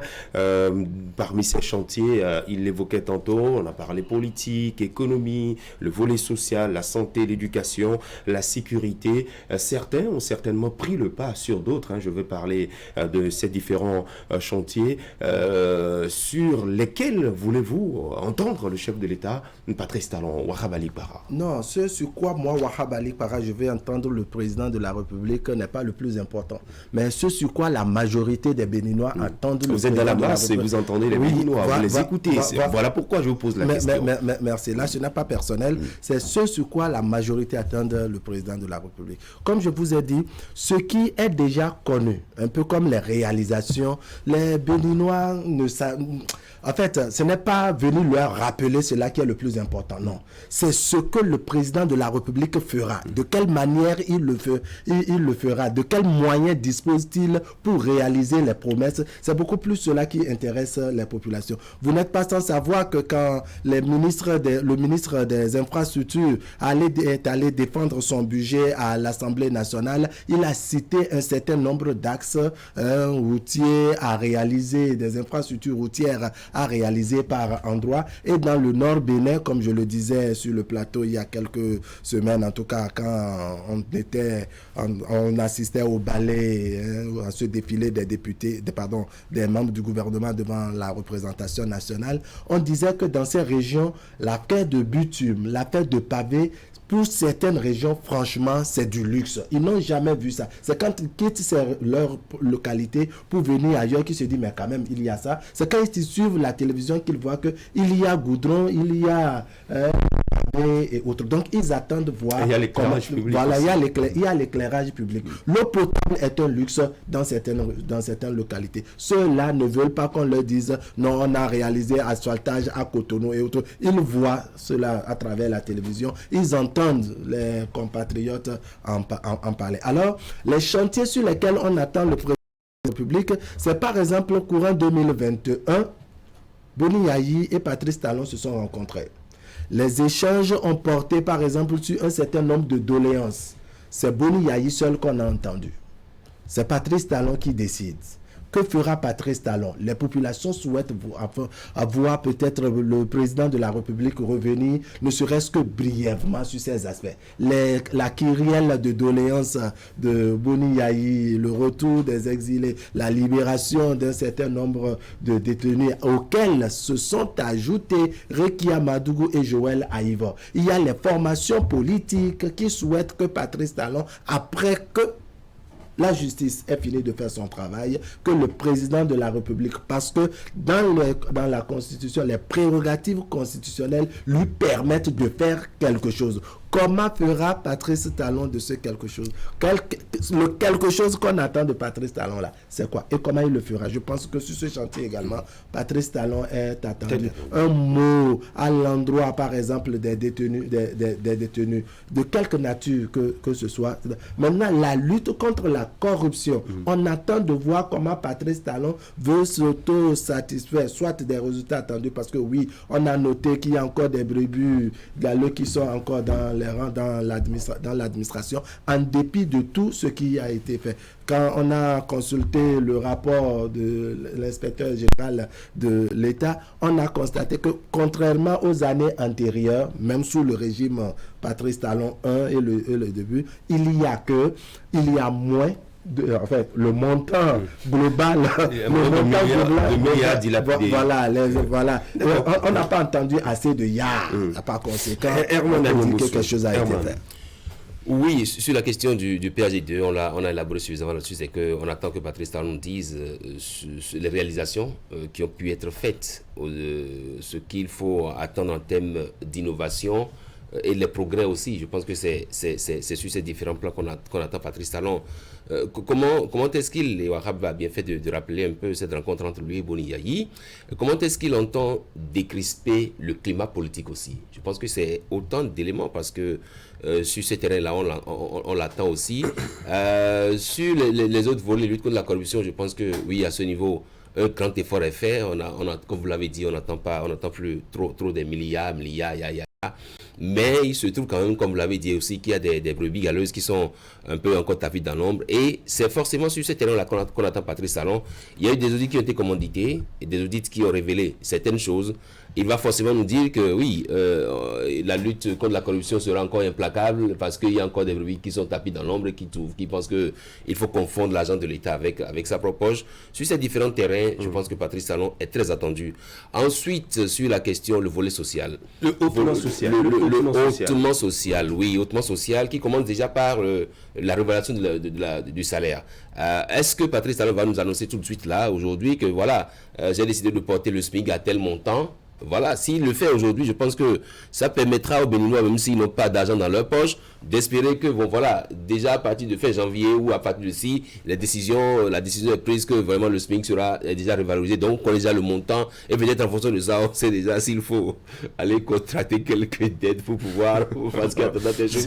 Non, je le dis comme ça parce que justement, le Béninois peut ne pas avoir de l'argent, mais quand il espère que oui, demain il aura l'argent, il fait des efforts. Ensuite, oui, les salaires des fonctionnaires, parce que pendant longtemps, ça a été d'ailleurs le cheval de bataille de plusieurs secrétaires généraux confédéraux. Je veux nommer Dieudonné Lokosu, vers son âme, Gaston Azoua, vers son âme. Je veux également nommer Pascal Tordinou qui est là, qui est à Porto. Je pense que c'est beaucoup d'éléments sur lesquels ils ont bataillé dur. Si aujourd'hui, Patrice Talon donne vie à cette revendication-là, et qu'il peut déjà l'annoncer en disant, parce que quand vous voyez un peu le Vox Populi que j'ai réalisé, la Vox Populi, les travailleurs ont insisté sur le délai, parce qu'une chose est d'annoncer qu'on veut revaloriser le salaire, mais c'est l'autre c'est de nous dire, oui, sur les 3 premiers mois de l'année 2022, premier trimestre, vous avez déjà constaté cela. Je pense que c'est beaucoup d'éléments sur lesquels les travailleurs attendent Patrice Talon. D'accord, les attentes sont énormes, hein, les attentes sont nombreuses. Est-ce que le discours qu'il prononcera tout à l'heure à partir de 10h à l'Assemblée nationale, parce qu'il est là, attendu à Porto-Novo à 9h45 et à 10h, il entrera dans l'hémicycle pour prononcer son discours. Est-ce que ce discours réussira à combler les attentes? C'est là se trouve la vraie question, Hakimi Ousseni, parce que les attentes sont énormes, hein, je le disais. Non, est-ce que c'est une question d'attente? Sinon, une question de combler. Pour combler ou pas combler, c'est Patrice Talon qui a le lead de cet exercice-là. C'est un exercice de tradition que tout le monde connaît, bien évidemment. Et donc, je ne pense pas, de toute évidence, Christian, dans cet exercice, les différents pans, c'est déjà que les 12 mois en train de finir de l'année 2021 seront présentés, seront passés au cri par le président Patrice Talon. En termes des grandes actions, les premières menées déjà dans le cadre du PAG 2 2021-2026. Donc, il n'y a rien à faire, il n'y a que Patrice Talon mettra le doigt sur certaines réalisations déjà effectuées. Au même moment, c'est qu'il annoncera des grands chantiers. L'exercice a déjà été, comme je l'ai dit tout à l'heure dans l'une de mes prises de parole, fait par les différents ministres qui ont défilé devant les honorables députés. Parce que pour que les honorables députés valident le budget exercice 2022, c'est qu'ils doivent avoir l'assurance de ce qui est bien en validant, en acceptant qu'on puisse utiliser les ressources du pays, c'est qu'ils ont été convaincus de ce qui est bien, ce qui va être fait, c'est pour le bonheur des populations. Donc, l'exercice a été presque déjà fait par les différents ministres de la République. Lui, en tant que capitaine du bord, il va certainement apporter d'autres éléments que les ministres n'ont pas eu le lead d'aborder. Donc ça va se faire. Donc nous avons déjà entendu, les populations ont déjà entendu, par exemple, le ministre des Infrastructures a annoncé que il y a des infrastructures qui seront réalisées un peu partout dans le pays. Au même moment, c'est qu'on a entendu, par exemple, le ministre des Sports annoncer qu'il y aura encore des constructions de nouveaux stades. Donc, exactement. Donc, il y a d'une manière ou d'une autre un exercice qui a été déjà fait. Patrice Talon viendra reconforter, viendra rassurer de ce qui est bien, ce qui avait été annoncé par les différents ministres qui sont passés devant les députés. Ça va se faire à court, à moyen et à long terme. Peut-être un chronogramme sera donné. Nous avons annoncé la construction de l'échangeur de Sika Toyota. Les travaux semble-t-il, les travaux de prospection ont été déjà réalisés, le financement semble-t-il disponible et tout ce qu'il y a autour. Ça fait partie des annonces. Donc, je crois qu'il ne va pas s'agir d'être déçu ou de ne pas être déçu. C'est des attentes. Elles peuvent être comblées comme elles peuvent ne pas être comblées. Mais le Patrice Talon a certainement dans son agenda d'intervention tel point. Mais les éléments sur lesquels il n'y a rien à faire, on va l'entendre se prononcer. C'est ce qui a été déjà fait. C'est ce qui reste à faire. C'est ce qu'on fera. Et les moyens disponibles. Et comme je l'ai dit, il y a des faits clés.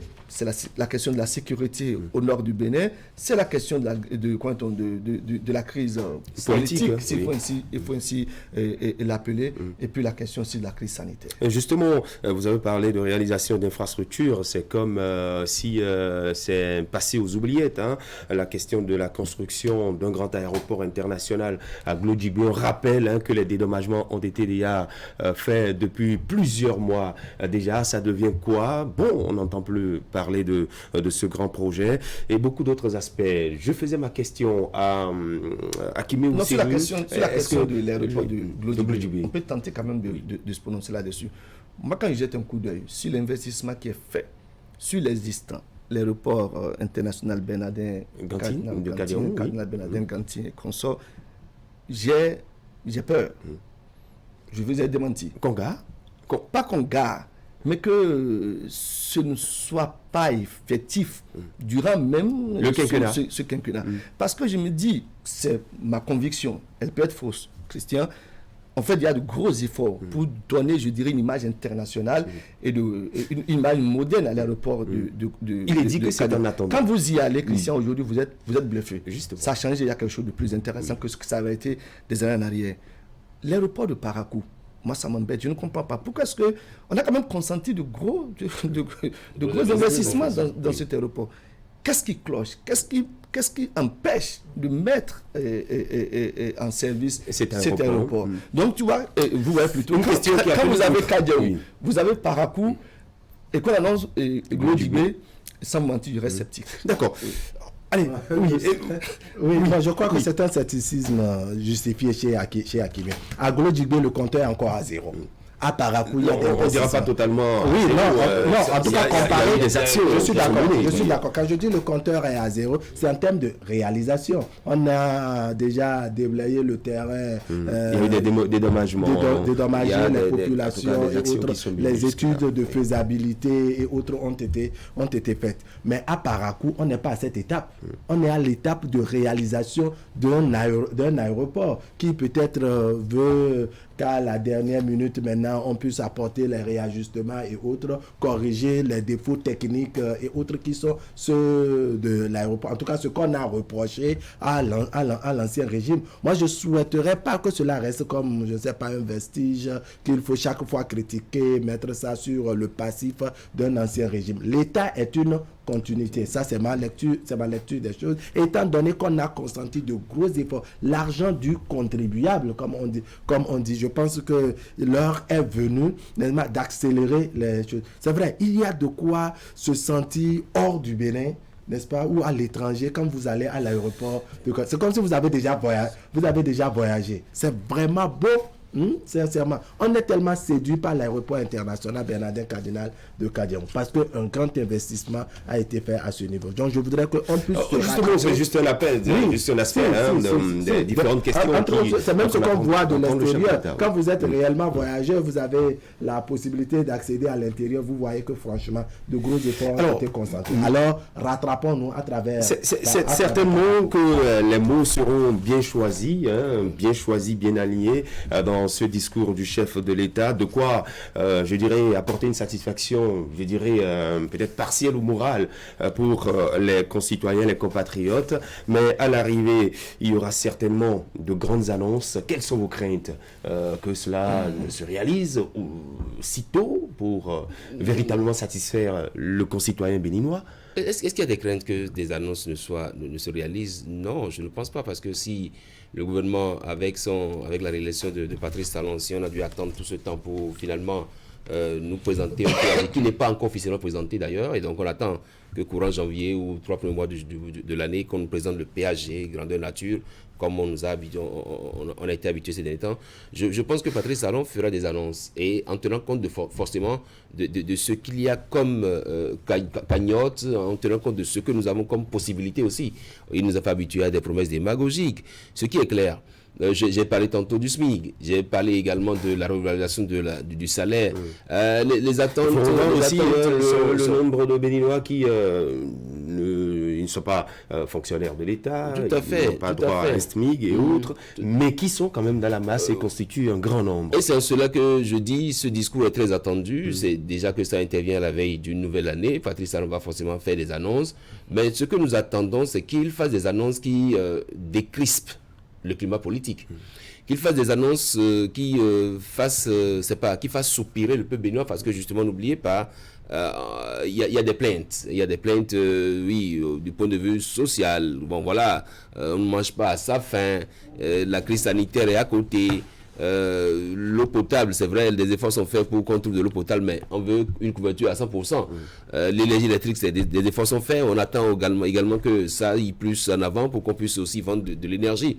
Je pense que les Béninois attendent Patrice Talon en tant que père de la nation, qu'il annonce de grandes mesures. Voilà, je ne sais pas, je dis peut-être n'importe quoi. Est-ce que le chef de l'État peut dire, oui, on décide d'abandonner les charges, on décide de faire telle chose? C'est-à-dire que c'est beaucoup d'éléments qui vont forcément venir décrisper le climat, et on va se dire, mais Patrice Talon, finalement, il nous aurait écouté. Voilà. Nous sommes peut-être un peu pressés, nous sommes aussi trop demandeurs en plateau ce matin, un peu comme de nombreux citoyens béninois. On va faire le dernier tour de table sur ce sujet. Oui, on vous écoute, Ouattara Bali. Non, moi je vais me répéter un peu. Les réalisations de Patrice Talon, même s'il revient dessus, ce n'est pas ce qui intéresse les populations. Parce que ça, c'est déjà fait. C'est un acquis.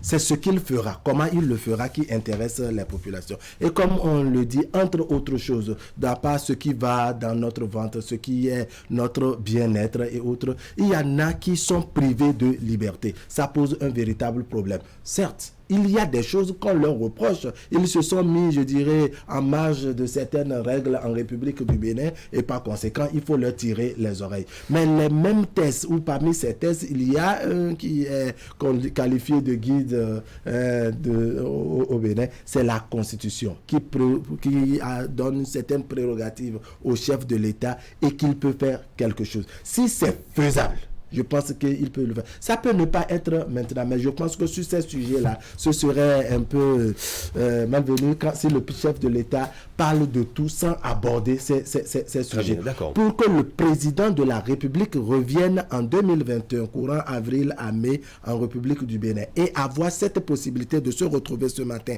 devant l'Assemblée nationale, il y a eu bien d'événements qui se sont déroulés. Certes, il y a eu des occasions où il s'est prononcé, mais je pense que l'heure est venue de faire une synthèse concernant ce sujet-là. 10 heures, c'est... 10 heures, c'est dans pratiquement 1h30, oui. Voilà. On se sera d'épiloguer parce qu'on entendra. Ce qu'on entendra, c'est ce que nous avons presque déjà dit. Ça va pas autant modifier le discours du président. Ce qu'on entendra, c'est du mail de notre bilan de 12 mois. Ce qu'on entendra, ce sont les grandes annonces pour 2022. Et les grandes annonces pour les 5 ans de mandat. 2022 surtout. Ce qu'on entendra, c'est de rassurer le peuple quant à la question de la sécurité. Et ce qu'on entendra, ce sont les explications, parce que le président Patrice Talon sait bien le faire. Les explications, par exemple, en rapport avec Christian, le rapport déposé par la Commission béninoise des droits de l'homme. Ça fait beaucoup de bruit, cette affaire-là. Et je crois que ça ne manquera pas, connaissant le président Patrice Talon, d'être inscrit parmi les points qui seront abordés par le président Patrice Talon, parce que c'est des Béninois qu'il s'agit, et c'est un rapport qui parle des Béninois, c'est un rapport qui parle de la gouvernance, c'est un rapport qui parle des droits de l'homme. Et justement, droits de l'homme, Christian, c'est l'élément fondamental d'assurance, et je dirais, c'est un ciment, c'est le socle, bien entendu. Et je ne veux pas croire que ce rapport ne retienne pas l'attention du président Patrice Talon. Maintenant, innovation, je crois que la jeune féminine ne manquera pas d'avoir un clin d'œil du président Patrice Talon à travers la rénovation faite autour de l'Institut national de la femme. Je crois que c'est des pans et des sujets sur lesquels le président Patrice va se prononcer. Et enfin, il souhaitera à tous les Béninois une heureuse année 2022. Ça, c'est sûr. Encore on attend généralement il a du discours, un petit message à la veille. Moi, je pense que sur la question des droits de l'homme, forcément, au ministère de la Justice, et d'ailleurs pour ce qui est défendu, il y a forcément annoncé également la construction d'autres d'autres maisons d'arrêt pour désengorger un peu ce qui peut encore l'être. Mais c'est les efforts qu'on fait pour que les droits de l'homme soient vraiment respectés au Bénin. Je pense que c'est sur ces différents terrains qu'on va également... D'accord, le discours sera suivi du premier au dernier mot ce matin. Demain sur Actu Matin, on reviendra pour le décryptage de ce discours. Nous aurons en plateau certains acteurs politiques et pas des moindres avec nous pour décrypter le discours du chef de l'État. On va rappeler également aux téléspectateurs que demain, ça sera le dernier numéro d'Actu Matin. Et à partir d'une certaine heure, on va vous offrir la possibilité de nous appeler en direct pour formuler vos vœux et nous dire ce que vous attendez de 2022. Des cadeaux, c'est ça? La bataille des cadeaux. Recevoir plutôt. Et donc, quand vous ouvrez l'antenne, c'est quand même à la fin d'un appel, bon, vous passez, retirer quelque chose pour ils nous diront où nous irons retirer. On ouvrira donc l'antenne, ça sera une émission spéciale demain après le décryptage du discours du chef de l'État. On ouvrira l'antenne. Préparez donc vos unités pour nous appeler. On vous entendra, vous qui nous suivez. Et vous direz ce que vous pensez de Canal 3 depuis la nouvelle saison.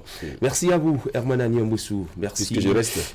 Merci, vous restez. Puisque je reste. On a évoqué l'Institut national de la femme tout à l'heure. Eh bien, on va parler, donc on fera le bilan de la protection de la femme au Bénin. Merci, Akime Oussedi, Wakabali Bara. Merci beaucoup. Très bonne journée du mercredi et gardez votre position d'écoute depuis l'Assemblée nationale. La pause. Attention, attention, la Covid-19 continue de sévir. Pour vous protéger et protéger les autres, vaccinez-vous. Vous êtes âgé de 18 ans et plus, vous pouvez recevoir les doses des vaccins contre la Covid-19. Vous avez 12 ans et plus, le vaccin Pfizer peut vous être administré. Alors faites le geste qui sauve. Rendez-vous dans les postes de vaccination implantés dans les formations sanitaires de votre arrondissement et de votre commune ou appelez le 136 pour tout renseignement. Les vaccins contre la Covid-19 sont sûrs, efficaces et gratuits. Pour tout savoir sur l'épidémie de coronavirus au Bénin, rendez-vous sur le site web www.gouv.bj/coronavirus. Ceci est un message du gouvernement de la République du Bénin.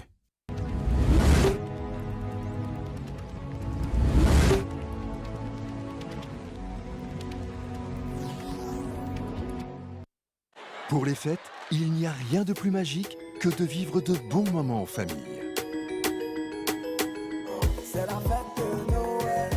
Alors rejoignez celle de Canal+ et passons les fêtes ensemble. Pour vous souhaiter la bienvenue, le décodeur est à 1000 francs seulement. Ça sera la musique ou rien. C'est tout. De quoi rire. Nous avons un duel Afrique de l'Ouest, Afrique centrale. Danser et enflammer vos soirées. Partagez des moments forts, pleins de rebondissements. Splendide, c'est grandiose. Et même faire rêver les plus petits. Passage en vitesse, Mac Noël. Tout est prêt pour qu'on profite de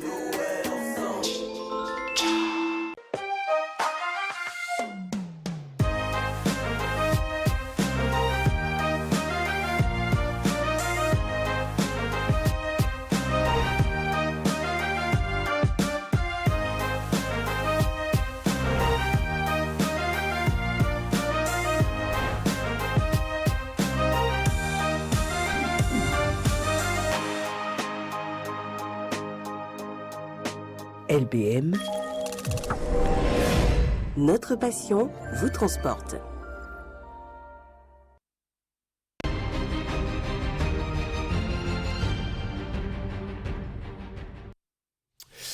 Et voilà, la rubrique d'Orales Cedlex sur Actu Matin avec Herman Niamboussou. On parlera donc de la protection de la femme au Bénin.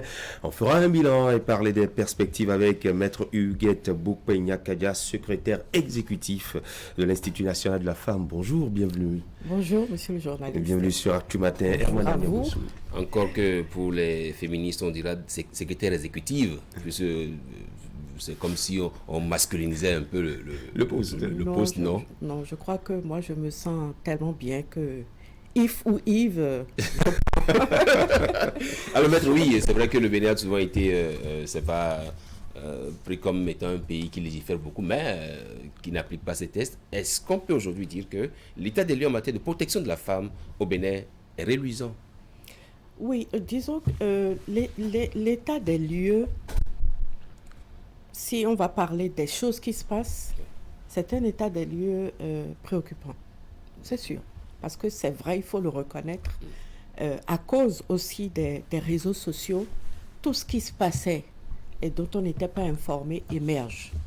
Mais cela émerge aussi parce qu'il y a un arsenal juridique qui s'est de plus en plus affiné, qui est devenu de plus en plus spécifique et qui a fait que les murs de silence ont commencé à être brisés.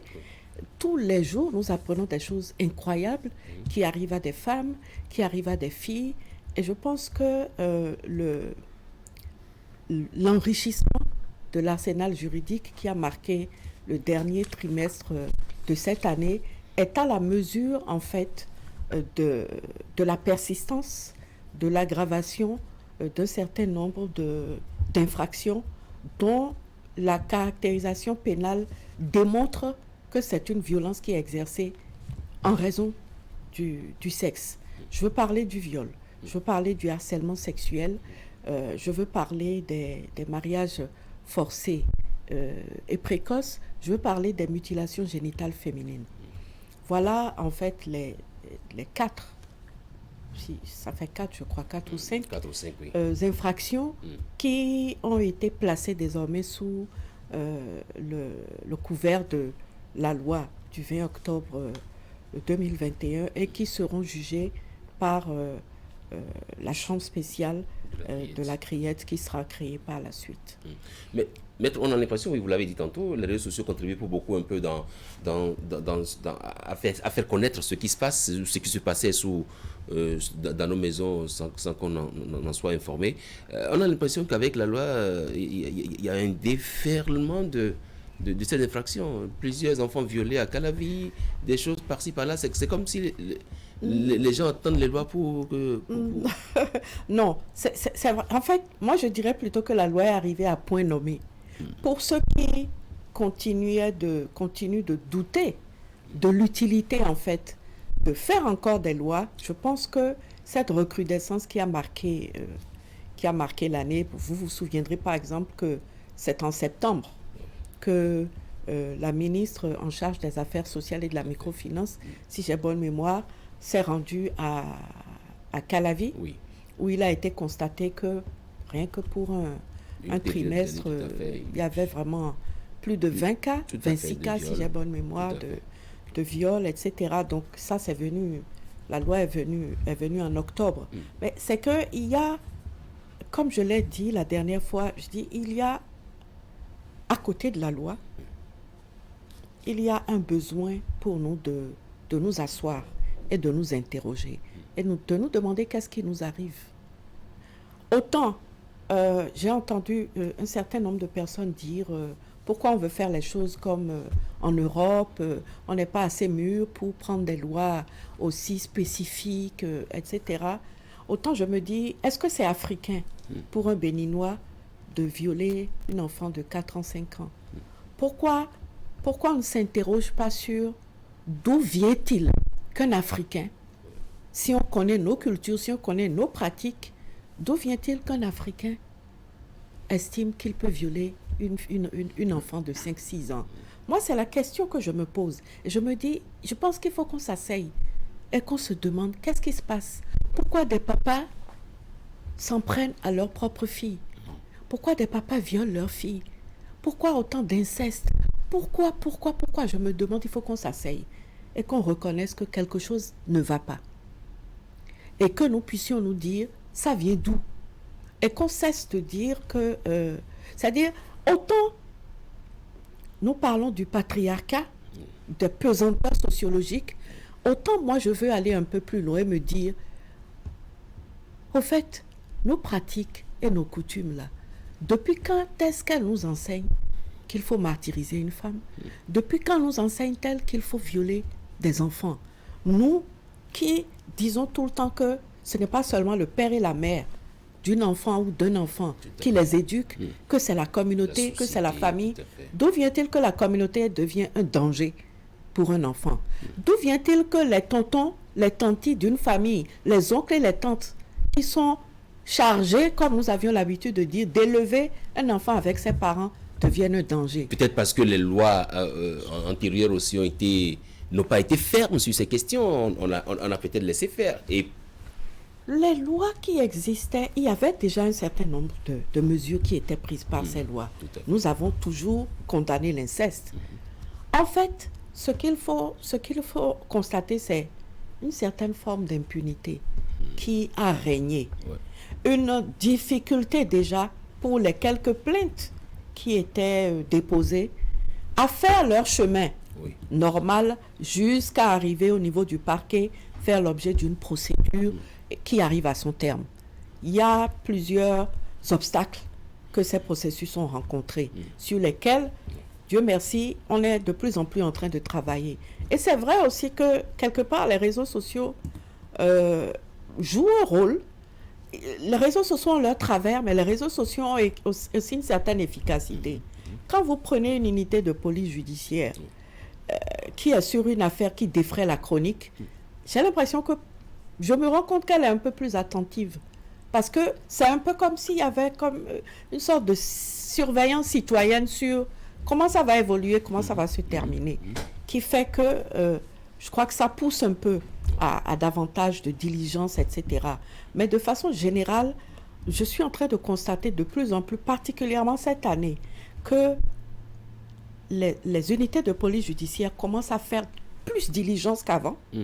Plus d'affaires commencent à être portées devant au niveau du parquet et la loi commence à être de plus en plus appliquée. Plus de boulot pour l'INF. La pression qui fait que ça ne quitte pas le niveau du commissariat, c'est une pression qui tout doucement commence à descendre. Mais il faut rester vigilant. C'est un travail de tous les jours. Et donc, il faut espérer que pour tous ceux qui, par exemple, savaient déjà que le code de l'enfant interdit le mariage précoce, mais qui continuaient de braver le code des personnes, le code de l'enfant et de pratiquer les mariages. Qu'il y a nos pesanteurs sociologiques. Et sur cette question, je vous ai d'ailleurs vu dans cette bataille-là, où c'est surtout nos chefs religieux, nos chefs traditionnels, qui donnaient caution à ces genres de pratiques. Eh bien, aujourd'hui, avec la nouvelle loi du 20 octobre 2021, c'est criminalisé. Donc ça va faire réfléchir. C'est-à-dire qu'à un moment donné, il faut que l'effet dissuasif de la loi, au-delà de son effet répressif, que l'effet dissuasif de la loi fasse entendre sa voix. Et qu'on se rende compte que si on est pris, c'est quand même un crime. On se tape 10 ans de prison. Et donc à partir de ce moment, je pense que le voile qu'on utilise, celui des pratiques traditionnelles, des pesanteurs, je pense que ce voile va se lever progressivement parce que personne n'a vraiment envie d'aller faire 10 ans en prison pour avoir pratiqué ou pour avoir été complice de mariage précoce. Il faut qu'on se rende compte que ça ne peut plus continuer d'être admis et puis on passe par les mailles des filets, on s'en sort. Et puis on va dire que, écoutez, il y a beaucoup de bruit, on m'a convoqué tout ça, mais finalement, beaucoup de bruit pour comme si ça allait peu d'effets.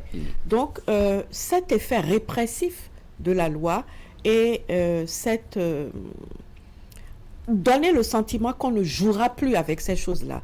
Je pense que c'est nécessaire. Ça vous revient aussi de montrer que vous êtes là pour cette mission-là, ne pas jouer avec ces pratiques. Déjà que au niveau des mutilations génitales féminines, il y avait cette pratique-là qui consistait à aller faire ça outre les frontières béninoises, parce que, pour ne pas être pris dans le sac ici au Bénin. Oui, allez-y. Qu'est-ce qui est prévu? Ça existe encore, hein. Ça existe encore. L'Office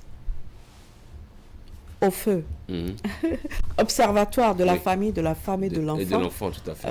A donné la dernière fois des statistiques qui faisaient état d'une dizaine de cas pour un trimestre. Wow. Donc ça existe. Inside nos frontières. Je pense que le rôle que l'Institut national de la femme va jouer, c'est celui de faire pleinement usage du pouvoir qui lui a été donné d'ester en justice au nom de victimes ou de se constituer partie civile aux côtés de victimes. Ça va permettre aussi aux victimes de se sentir plus fortes, Tout à fait. de se sentir encouragées. Parce qu'il arrive que des victimes arrivent, même au niveau du procès, et puis regardent à gauche, regardent à droite. Si elles ne se sont pas soutenues, par exemple, par l'Association des femmes avocates ou par une ONG, elles se disent, bon, ben là, je vois personne, je vais faire comment après, et puis elles lâchent prise. L'autre rôle que l'Institut va jouer, on va dire, au profit du ministère en charge des Affaires sociales, c'est de se battre pour que les mesures d'accompagnement des lois permettent justement aux femmes de ne pas promener de regards inquiets, qu'elles franchissent le courage d'ester en justice et de travailler à ce que nous ayons des centres qui puissent être des lieux de transfert, on va dire, des lieux transitoires où les femmes peuvent échouer si jamais, dans leur volonté de dire non à la violence, elles étaient l'objet d'expulsion, enfin, qu'elles ne pouvaient pas revenir dans le milieu où elles sont, des lieux qui puissent les accueillir. Et je pense aussi que ce dialogue social dont je parlais nous assoit et nous dire qu'est-ce qui nous arrive. Ça va, en nous rapprochant des communautés, ça va nous permettre également d'amener la communauté à jouer un rôle de solidarité et à ne pas rejeter une femme qui a eu le culot, comme on dit, de déposer plainte contre son compagnon, par exemple. Quand on a déposé plainte, finalement, on se retrouve encore à plaider pour que le compagnon soit... Et vous et moi avons pris part à beaucoup de séminaires au cours desquels des juges vous disent que oui, une fois que le dossier est porté devant nous, c'est la même femme qui dit... C'est ça. Oui, il faut juste tirer les oreilles. Voilà. Ce que vous dites est vrai. Et c'est vrai aussi que dans la vie, je crois qu'il y a toujours des choix à faire. Mais on peut être aidé dans ces choix. Certaines femmes auraient préféré qu'il y ait un délit ou une peine qu'on appelle tirer les oreilles à quelqu'un. Tout à fait. Mais en cette matière, peut-être le fait travailler sur les montagnes de... En matière pénale, il n'y a pas un milieu où on tire les oreilles à quelqu'un. On applique la peine un point, un trait. Et il faut que la peine soit dissuasive. Donc, les mesures d'accompagnement sont importantes et nous y attachons un grand prix. Et nous travaillerons à ce que ces mesures d'accompagnement, qui ont manqué par le passé également, et sans lesquelles, en fait, une loi va avec ces mesures d'accompagnement. Du moins, si on est dans la perspective de son efficacité. Pour ne pas être victime, en fait, du succès d'une loi, il faut prévoir des mesures d'accompagnement pour tous ceux qui ont décidé de demander l'application de cette loi. La question du harcèlement sexuel a été également prise en compte dans cette loi parce que c'était aussi une pandémie tranquille qui sévit. Et donc, on va espérer que l'année qui vient va être une année de mise en place de ces mesures d'accompagnement pour une application juste, mais ferme. Oui, on va aussi espérer que les situations de la femme, puisque vous avez été déjà installé avec un conseil d'administration, jusque-là, qu'est-ce qui est déjà fait par la présidente Claudine Lefebvre-Fouillet, sur vous, secrétaire exécutive, qu'est-ce qui est fait? Alors, nous sommes installés, comme vous dites, parfois on dit que le bien ne fait pas de bruit, n'est-ce pas? Je ne compte pas le nombre de plaintes que la présidente a déjà... Oh, bien sûr, beaucoup de plaintes sont déjà sur la table de la présidente, m'ont été affectées, sur lesquelles nous sommes en train de travailler. Déjà? Ah, tout à fait. Il y en a plusieurs, il y en a beaucoup. Ils attendaient la création du lien pour pouvoir... L'attente est grande et nous travaillons à y répondre. Mais comme je dis, parce que je sais aussi que la gente masculine, si je puis ainsi m'exprimer, a des inquiétudes. Et je voudrais vraiment ici dire que aucune mesure n'est prise contre les hommes. Les mesures sont prises pour protéger les femmes. Aucune mesure n'est prise pour piéger un homme. Les plaintes seront diligentées. Justice sera faite de la manière la plus juste qui soit, mais comme je dis également de la manière la plus ferme qui soit. Donc nous avons également participé Nous sommes déjà intégrés dans plusieurs comités qui pilotent des études dont vous aurez des résultats. Nous avons participé à plusieurs événements. Nous avons vraiment travaillé pendant la période des 16 jours de lutte contre les violences faites aux femmes. Nous avons participé à plusieurs... nous ne les avons pas fait sous les feux de la rampe, parce que c'est surtout du travail de réflexion. Tout à fait. On a travaillé avec les survivantes. On s'est penché avec c'est l'ambassade des Pays-Bas qui a organisé ça. On s'est penché sur les problèmes que vivent les survivantes et comment on peut mieux assurer leur prise en charge. Il y a beaucoup de travail qui est en préparation. Je peux vous assurer que déjà à partir du premier trimestre de l'année 2022, on se retrouvera pour faire le point et de façon visible, on commencera à voir les résultats de la présence de l'Institut national sur le terrain. Merci. Merci, maître Huguette Bokoya-Kadja. On vous attend sérieusement. On marche. Encore que c'est deux femmes qui gèrent l'Institut. Pourquoi ça? Institut national de la femme. Oui. Et pourquoi pas? Si vous me dites pourquoi, je vous dirai pourquoi pas. Je vous rassurerai, nous aurons du personnel masculin. Mais à la tête, il était normal qu'à la tête, ce soit deux femmes. D'accord. On va vous prouver que même si à la tête du conseil d'administration, vous avez un homme. Parfait. Oui. Parce que ce n'est pas une affaire de femmes. C'est une affaire nationale. C'est une affaire de tout le monde. Et donc, hommes et femmes sont impliqués. Très bien. Merci beaucoup. C'est moi qui vous remercie. Très bonne année. Merci à vous. Peut-être le message, souhaitez ouvrir rapidement. Moi, je voudrais souhaiter à tous les Béninois une très bonne année. Il y a une chose qui est sûre. Quand on a la santé, tout le reste est comment dirais-je, tout le reste est gérable. Donc, je demande d'abord la santé. Je demande à chacun tout ce que chacun peut faire pour concourir à une paix sociale, à la conservation de la paix au Bénin. Faisons-le. Je voudrais dire aussi que nous sommes dans une période délicate où il y a une recrudescence de la Covid-19. Moi, je me suis vaccinée. Je ne me fais l'objecteur de la conscience de personne, mais j'encourage les uns et les autres à se souvenir que la santé des autres, de chacun, dépend de nos comportements. Donc, préservons-nous pour pouvoir préserver les autres. Voilà ce que je peux dire. Merci. Et que Dieu nous garde. Amen. Amen. Merci. Merci Herman. Mesdames et messieurs, la revue de presse dans un instant. Je vous reviens juste après.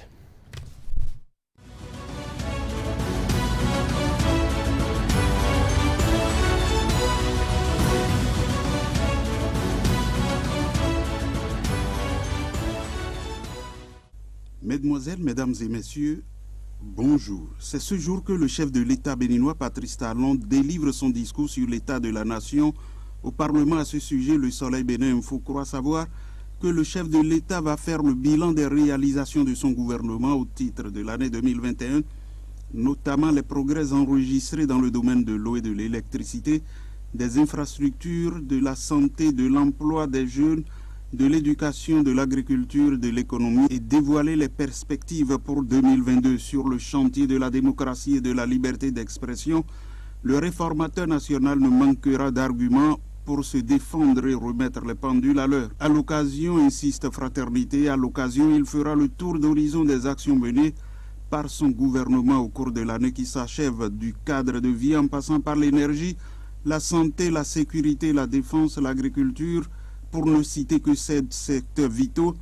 Des chiffres et statistiques seront servis à l'opinion publique nationale et internationale seulement, fait observer ce journal. S'ils sont utiles pour l'élite pour d'éventuelles comparaisons au niveau macroéconomique, le citoyen lambda n'en a que faire. En effet, à chacun son appréciation sur l'état de la nation, de la position où l'on se trouve. Elle sera sans aucun doute positive ou négative, mais ce qui est certain, tant qu'il reste à faire, rien n'est fait, conclut le journal. Et c'est dans ce contexte que le Soleil Bénin Info écrit que le régime de la rupture veille au grain sur le chantier de la lutte contre le coronavirus. La santé des Béninois préoccupe au plus haut point le chef de l'État. La dernière décision du gouvernement autorisant la reprise des activités culturelles et festives dans tout le pays à favoriser un relâchement dans les gestes barrières, ce qui oblige le régime à faire preuve de responsabilité et à revoir son dispositif. Et pendant ce temps, informe Vif d'Afrique, le gouvernement béninois a réceptionné hier 474 000 doses de vaccins Moderna. Ces nouvelles doses de vaccins sont parvenues au Bénin grâce à l'initiative COVAX. Le Bénin dispose désormais de 5 différents types de vaccins anti-Covid. Après AstraZeneca, Pfizer, Coronavac, Johnson & Johnson, le vaccin Moderna sera désormais présent sur les sites de vaccination au Bénin.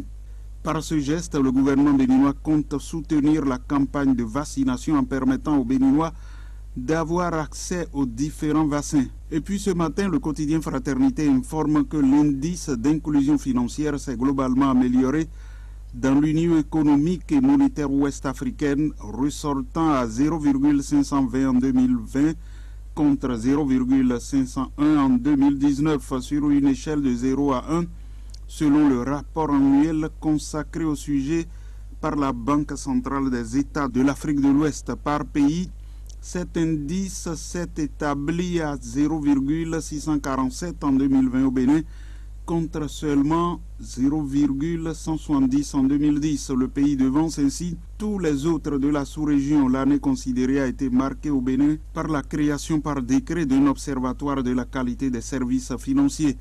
L'instance a pour mission d'encourager les populations et les PME à recourir davantage au système financier et de restaurer leur confiance à l'endroit des services financiers. Le journal a de préciser que c'est le 3e pays de l'Union à se doter d'une telle structure après le Sénégal en 2009 et la Côte d'Ivoire en 2016. Au classement 2020 de l'inclusion financière, le Bénin est suivi par la Côte d'Ivoire 0,606, le Burkina 0,590. Vif d'Afrique surprend l'ex-chef de l'État béninois Boni Yayi aperçu en pleine évangélisation au Nigeria. Les médias informent que pendant près de 20 minutes, l'ex-président nourrit les âmes de milliers de fidèles à cette croisade et a prié pour les maux qui minent l'humanité et a renoué l'alliance avec Dieu. Dr Yayi Boni, dans sa prédication, a mis l'accent sur la bonne gouvernance dans le monde. Le journal note qu'après son départ de la marine en 2016, Boni Yayi a semblé ranger au placard cet engagement pris devant les hommes et devant l'Éternel, mais de plus en plus, il est aperçu lors des croisades et événements où il prend le micro pour prêcher la bonne nouvelle et prier pour la reconversion des âmes. Le journal de titrer « Le vaccin de la reconversion injecté aux âmes du monde ». Merci d'avoir suivi la revue de presse.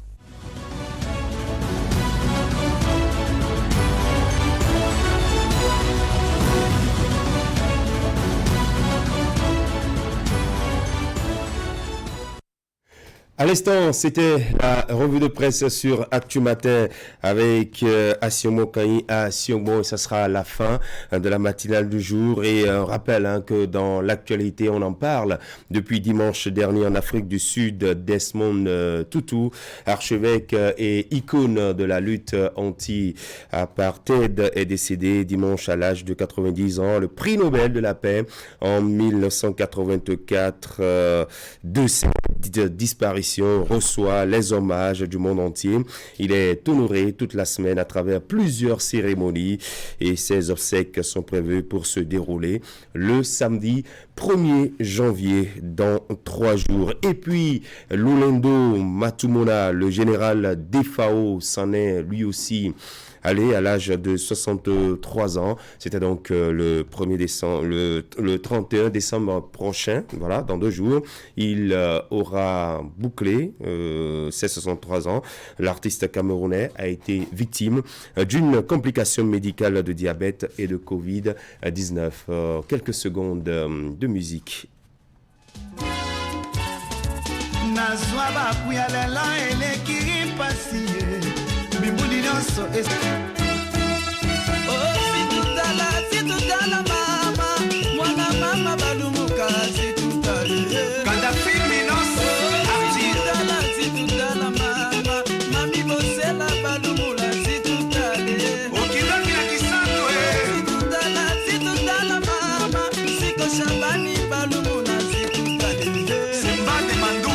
Voilà, c'était là le général des FAO qui n'est plus depuis quelques heures déjà. Merci à chacun et à tous de votre attention. C'était Actu Matin. Très bonne journée du mercredi. Demain, jeudi, on se retrouvera à partir de 7h pour le décryptage du discours du chef de l'État sur Actu Matin avec nos invités juste après. Nous ouvrons l'antenne, ça sera la libre antenne pour chacun de vous pour nous parler de votre année, de ce que vous attendez de 2022. Restez donc sur Canal 3 à Bénin et à travers nos différents réseaux digitaux. Merci, très bonne journée, à demain, gardez le sourire, au revoir.